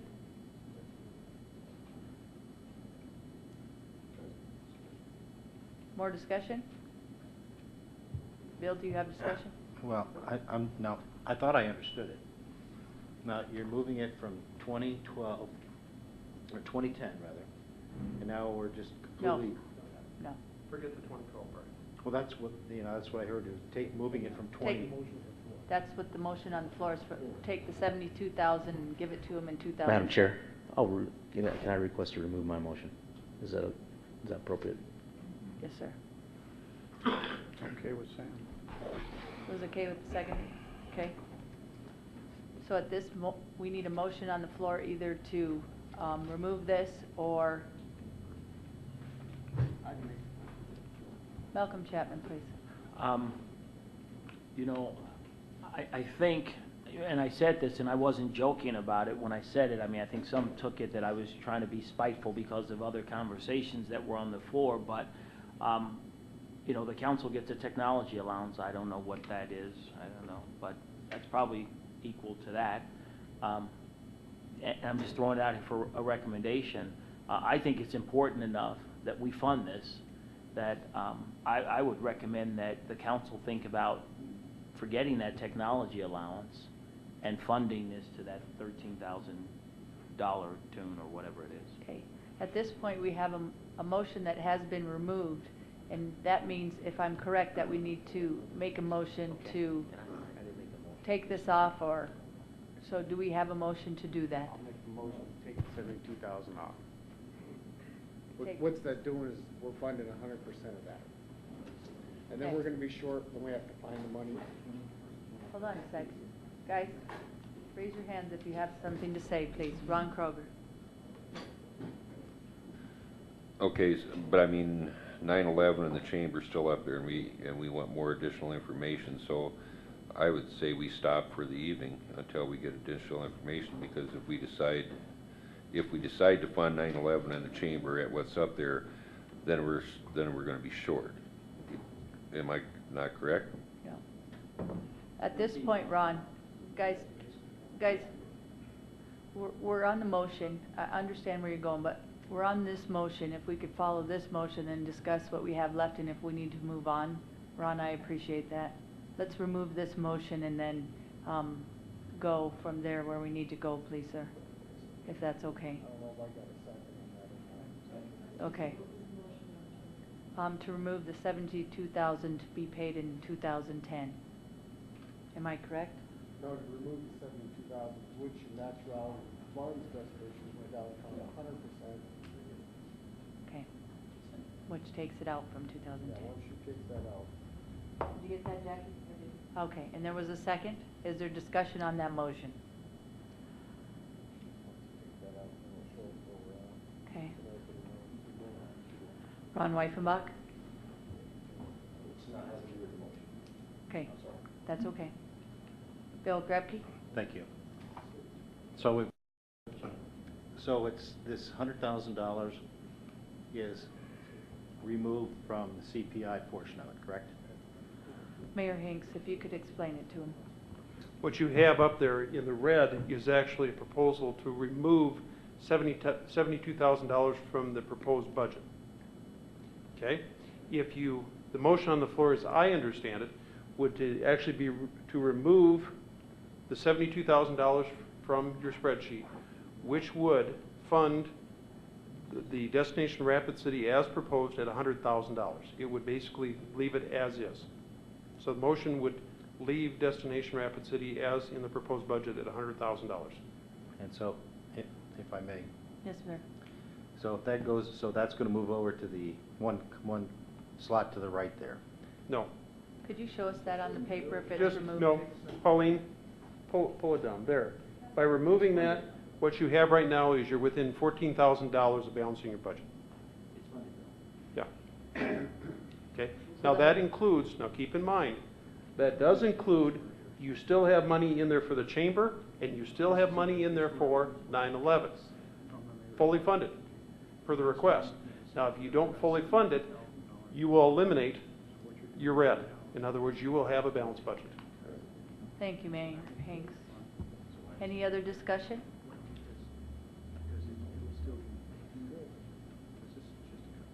We'll give Bill just a minute if we could, Council, so he has the understanding of it. Bill, do you understand? Crystal. Thank you, sir. Are we ready to vote, Council? All in favor say aye. Aye. All opposed? Motion carries. Discussion, Council. Let's give Mayor Hanks, Sam, Ron, and then Malcolm. Madam Chair, and I'll throw this out here, and if you guys want to carry this over, that's fine.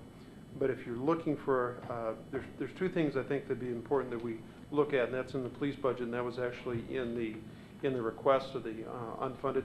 Number one was a new FTE for the forensic chemist, and the reason I think that's important is it's actually a money maker for the city. We will actually see a positive cash flow by putting this new FTE in. Currently, we contract out for that forensic chemist, and he gets a percentage. By hiring a full-time FTE on a salary, we can actually bring in close to $100,000 of additional revenue, which will add, just so you know, where'd my, go back one. Will actually eliminate your deficit. Now, Sir, I hate to stop you, but we have two things on there, and the first one was Patty's, and then this was the Okay. second one, sir. Okay. Thank you. I will. Patty, we need to go back. We had two things that we added, Council, and that was the 3% cut in travel budget of the staff to fund Wavy, and then we have 25,000, if I'm correct, that Lloyd added for the FTE. So if we could go to those two things and anything else that needed to be added at that point. So if we could, Council, if we could go to Patty's discussion on the 3% cut in travel budget of staff to fund Wavy. Front Porch Coalition? I miss it. Turn your light on, honey. Yes, I'm sorry. I would like the 3% to be applied toward the Front Porch Coalition. I believe that comes out to like 8,000. Pauline Sumption? Thank you, Madam Chair. The spreadsheet I handed out is a little misleading because that is all city departments. We already had that spreadsheet set up, so that includes all enterprise funds as well as the general fund. So that $8,000 is also enterprise fund money.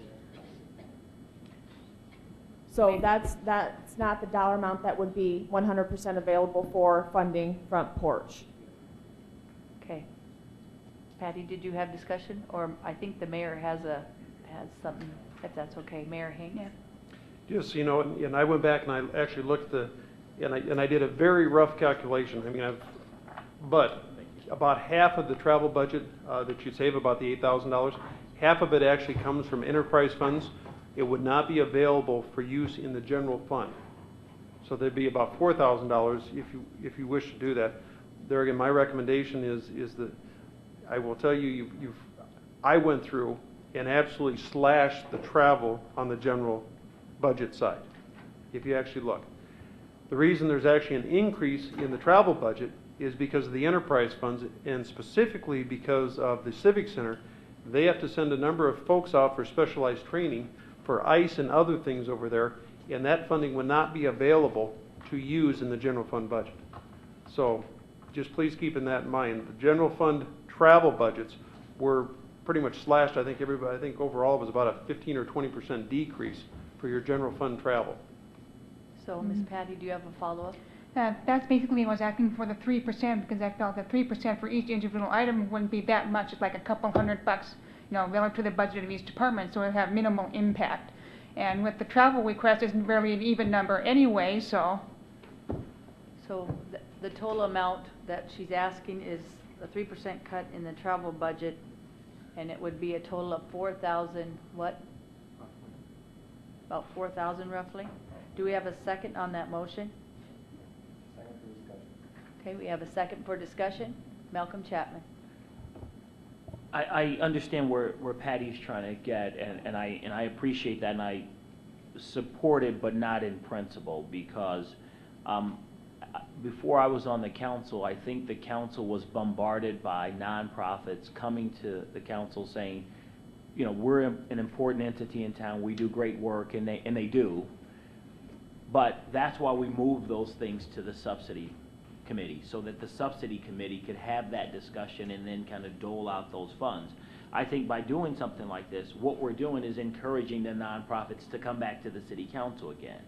And I would disagree with it in that sense, but I understand where she's trying to get to. But I think by funding Wavy at the $25,000 under the police department budget and eliminating them from the subsidy, we just saw that based on last year's budget that there's about $6,000 that we know will not go to Wavy this year, that potentially, I'm not going to say that that's a direct transfer to the Front Porch Coalition, but that's $6,000 in that budget that potentially could go to any nonprofit who gets in that subsidy line and competes for it. So I would hope that the council would not support the 3% and have those nonprofits go to the subsidy committee. Thank you, Malcolm. Ms. Patty again? I agree with Malcolm that they should, that Front Porch Coalition should go through the subsidies process the same as Wavy. However, I believe I would like this to be a one-time thing, and from here on out, it would be that we would direct Front Porch Coalition go through the subsidy process, so we don't have to go through this kind of thing again. Okay. So I totally agree with Malcolm in that respect. Thank you, Ms. Patty. There has been a motion on the floor and a second. Any other discussion? All in favor say aye. All opposed? No. Can we have a roll call, please?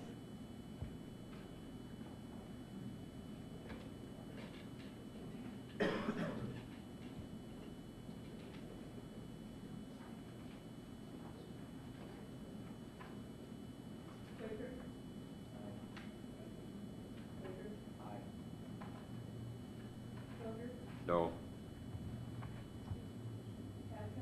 No.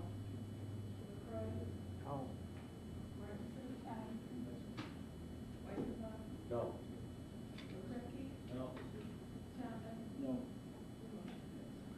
Thank you.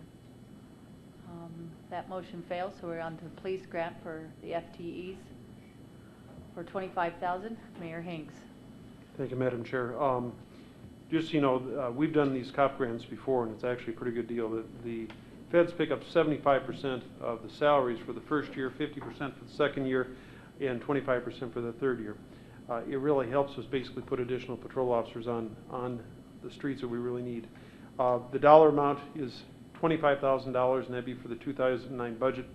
Well, the question is, of course, if we put $25,000 up there, that means we're basically $38,000 in the hole.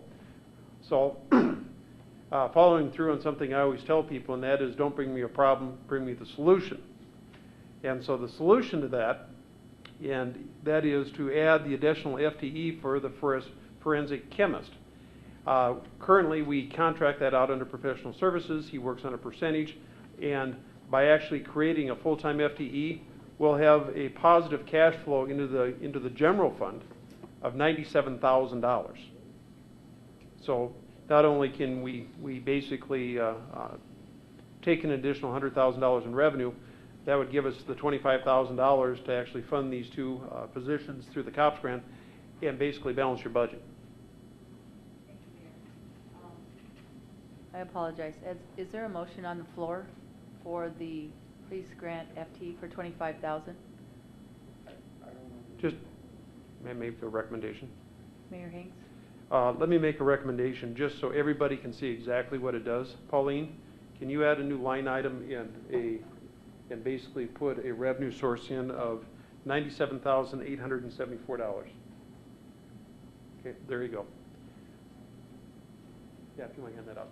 In essence, by combinations of these two motions, by approving the new FTE as a forensic chemist and doing the COPS grants, now you're basically into the black by about $60,000. Okay. At this point, we don't have a motion on the floor to fund the police grant for FTE. Do we have a motion at this point? Malcolm Chapman?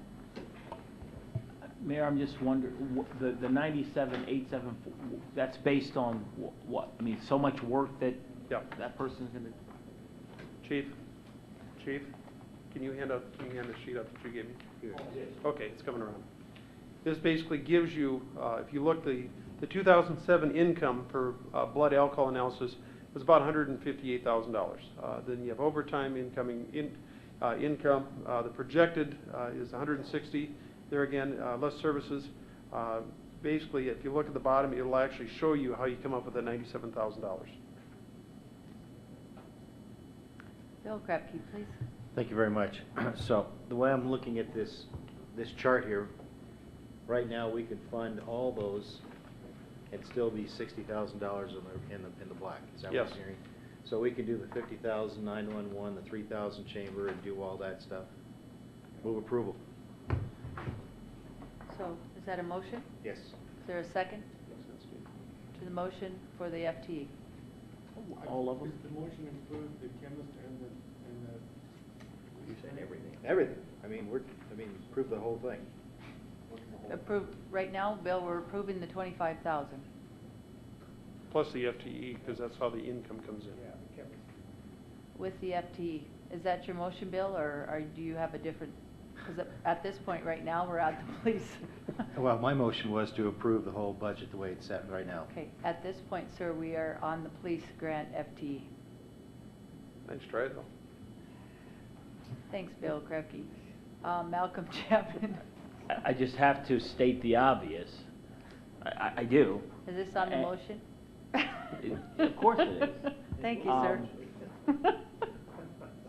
I'm for putting more cops on the street. I am.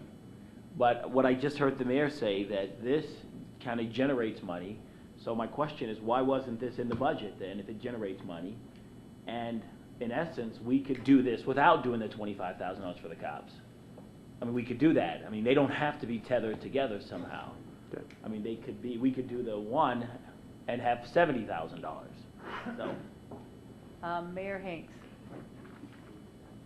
Good point, and the answer is the fact that I had some very specific direction from the council that they did not want to see any additional FTEs until they got to the budget hearings. So that's why there was no additional FTEs brought forward as far as the new chemist. Just following your instructions. Jim Preston.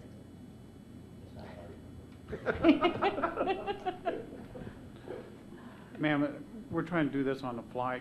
Could I call for like a 10-minute recess, give us a chance to look at these figures here? Yes, to sir. make sure we do have that additional income, and I'm not questioning the mayor or the chief, I'm just not comfortable myself, I'm not following it all, so. I think I have another suggestion before we break. Malcolm Chapman. Ron said it 20 minutes ago. I mean, I don't know where we're going to go unless there's some other things that we want to add. We still have to wait on additional information for that $53,000. So, I mean, it seems that this could be a great stopping point. Finance could do their analysis of this forensic person. We're going to have to get together again, so. But Malcolm Chapman, there's no motion on this floor right now to even put 25 or do a police grant or anything. So what we would like to do with that Move motion? approval of the police grant. Second. Okay, thank you. Is there any discussion on the police grant at this point? All in favor say aye. Aye. All opposed? Move Motion approval of the carries. forensic funding. Second. Discussion? FT.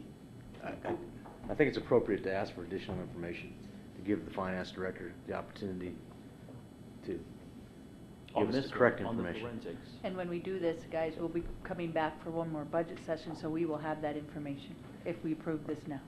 Yep. Wait. You want to approve it without the additional information? Because we'll be coming back, if you want to take that off or you disapprove, we're going to Then have one more budget session. I would revert back to Bill Krepke's motion earlier.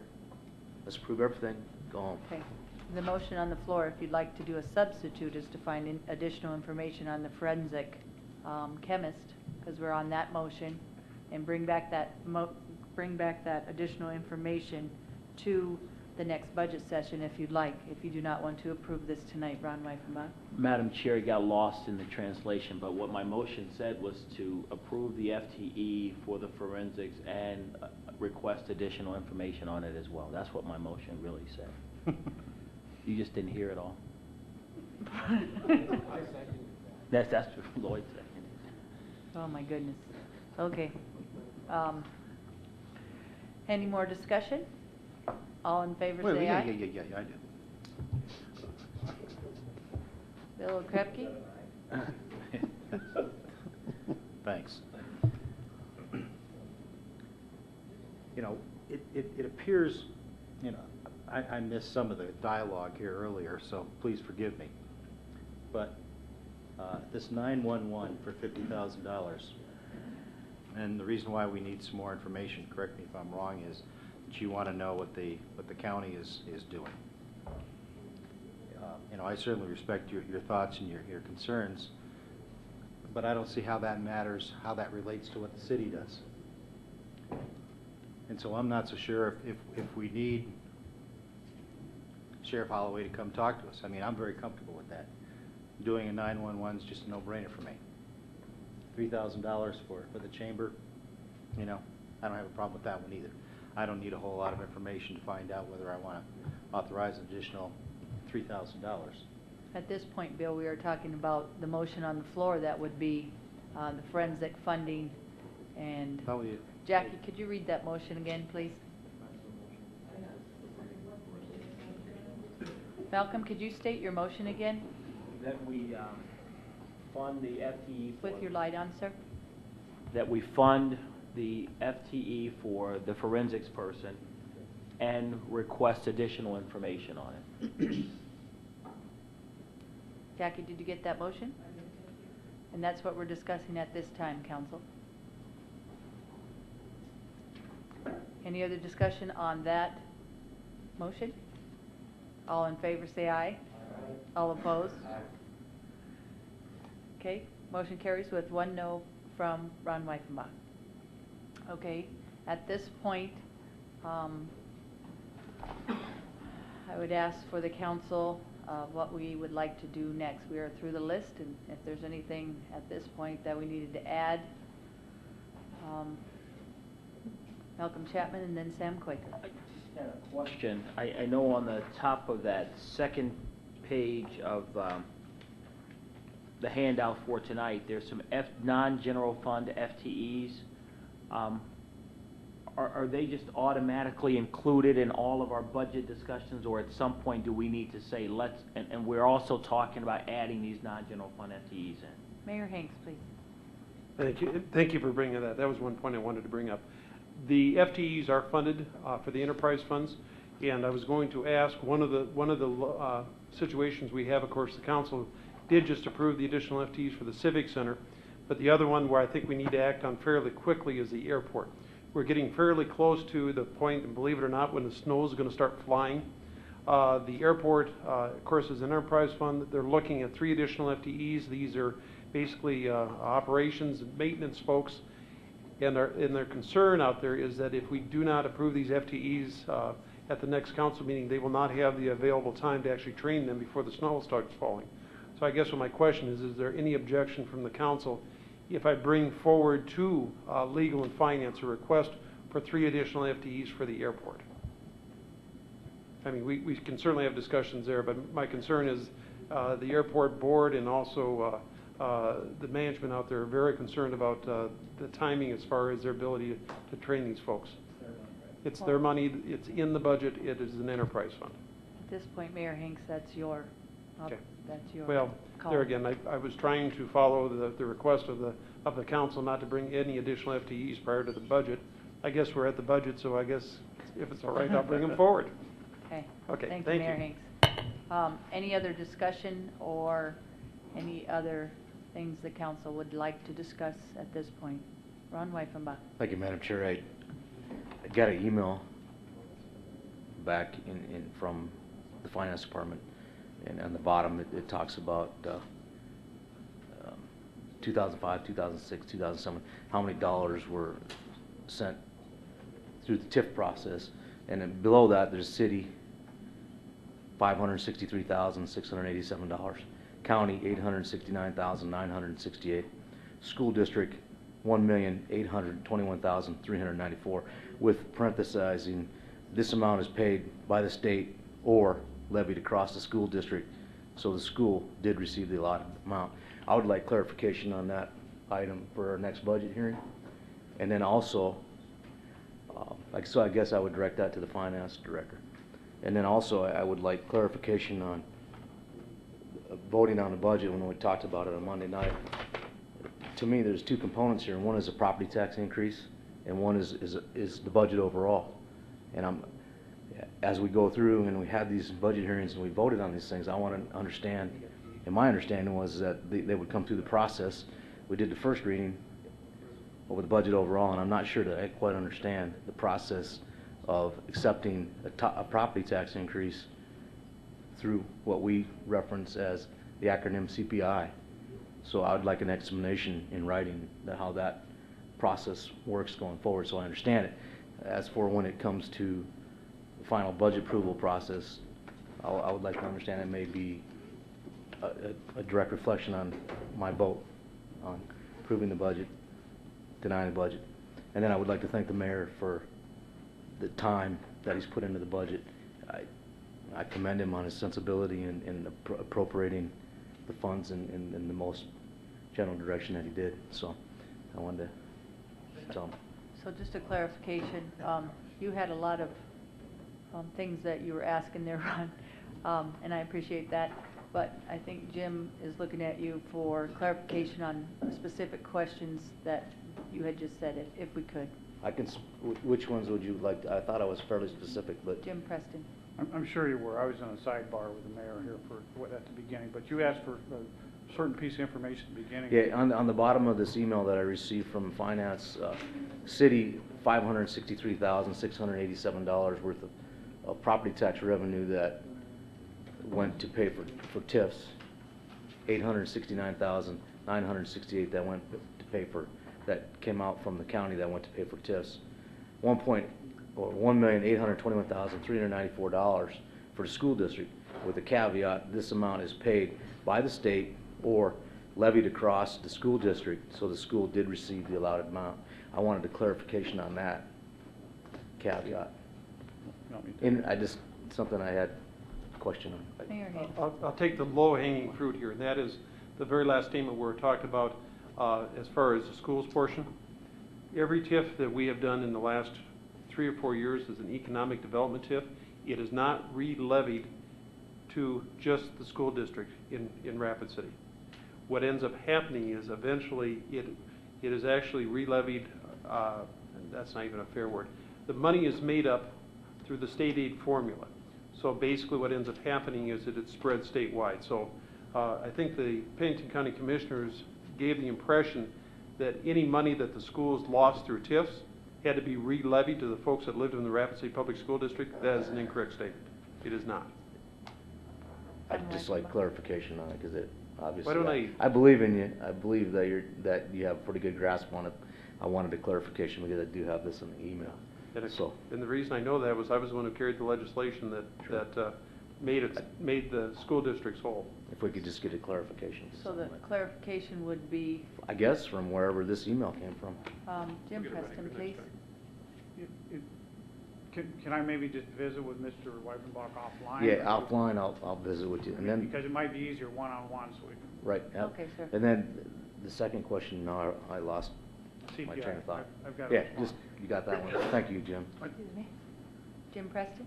If I could just, while your question's on the table, you wanted something in writing. I did send you an email just this afternoon with response to your last question as to how the CPI was calculated and how it's applied to the base. Have you received that yet? I haven't checked my email Okay, since so like it- 3 o'clock. You should, okay, you do have it in writing, and if you want further clarification, if you want to Well, come the in. further clarification I would be having would be on the budget process of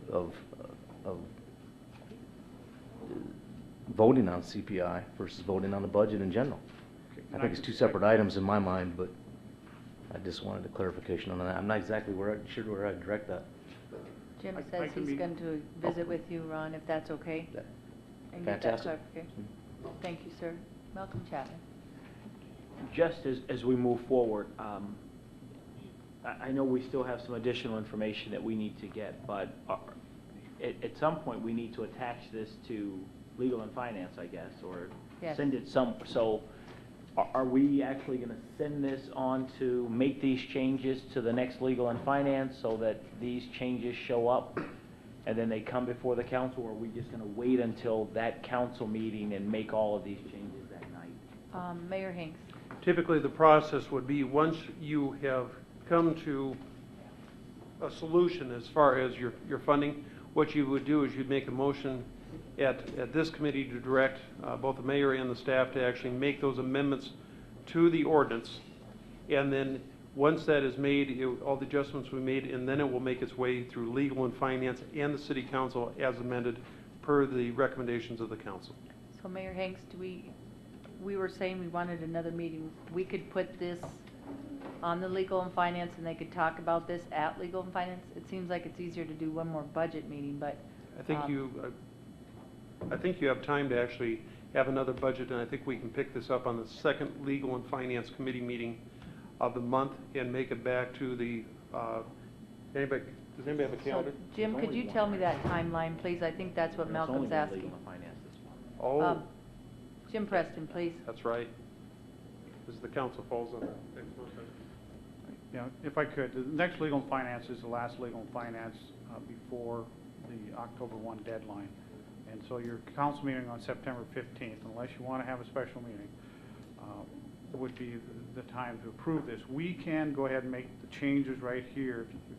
That essentially we were planning on doing that and putting it into the appropriation ordinance, so that if you make additional changes, we can make those also after that point, prior to the council meeting, if you so desire. Okay. Essentially tomorrow, we have to have anything into Maggie for the legal and finance for next Wednesday. Thank you, sir.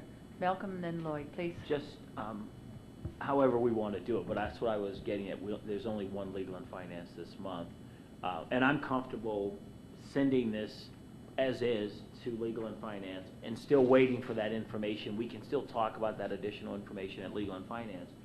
And I think I've kind of learned from our finance folks that, you know, there's $59,000 left over. We don't have to spend that. You know, we don't have to program all that money out. And so I would recommend that at some point, maybe we send that to that unencumbered funds or undoes, whatever we call it. We don't send it anywhere. Lloyd McCrory. Thank you, Madam Chair. I guess I kind of disagree with Malcolm on that. I'd probably say add the 911 in the chamber, have everything set up to go, because it's easier to take it away. Oh, I thought the 59,000 didn't include the 15 or 3. I'd move to approve with the rest going to travel. Just joking. We don't have a motion on the floor at this point. Mayor Hanks. Thank you.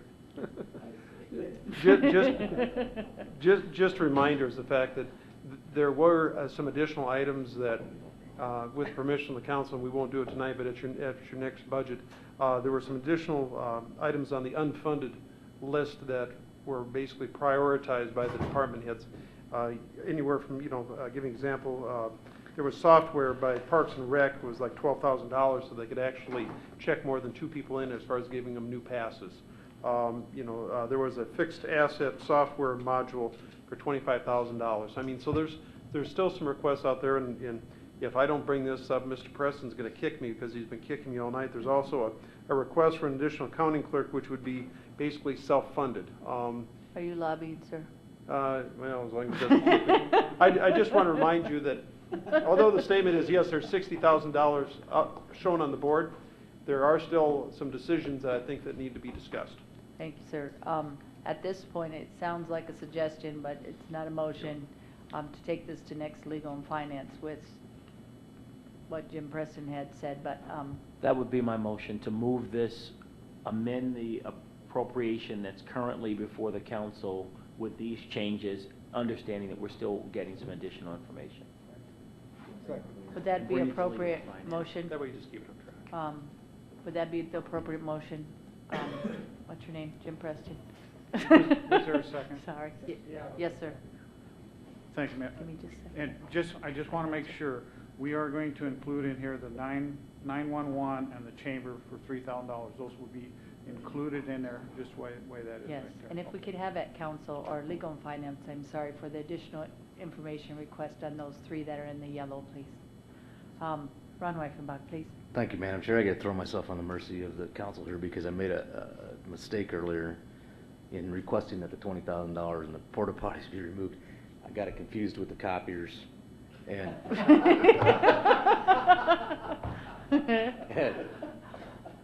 Are you trying to wake Speaking of us getting up? kicked, I've been getting kicked here in the back for about a half hour, so I'd like to take the opportunity, if we could, to reconsider that and put it back on there. It's $20,000, and the reason is I was at the Public Works meeting, and the porta potties are being scheduled to be removed from the parks, and I can guarantee you that there's going to be 100 people coming in when those get removed, and it's going to have to be funded. There's just, I mean, I guess I throw myself on the mercy of the council to fund the $20,000 for the porta potties, to reconsider it, whatever that would be. Pardon? Absolutely. As long as somewhere along the line it gets put back in there, I think I owe that to. And we will bring some. I'll bring some more information for Alderman Quaker. I don't think he was kidding. I think. I know he wasn't kidding. Okay, council. It sounds like we have a motion on the floor. This council has done a great job tonight. I think everybody has worked well together. I mean, everybody didn't get what they wanted in some cases, and others. I just think there was good discussion. I liked the discussion, the debate. At this point, we do have a motion on the floor. All in favor say aye. All opposed? Motion carries. Sorry about not taking that motion first. Thanks, council. There's been a motion to adjourn. Well, All in favor say aye. All opposed? Jim Preston. I was just going to tell you, Mr. Quaker asked for 5-year history on dispatch. You do have that in this book right here. I just wanted to point that out to the whole. Thank you. So we aren't going to bring you a separate sheet because you do have it. God is good tonight. That's right.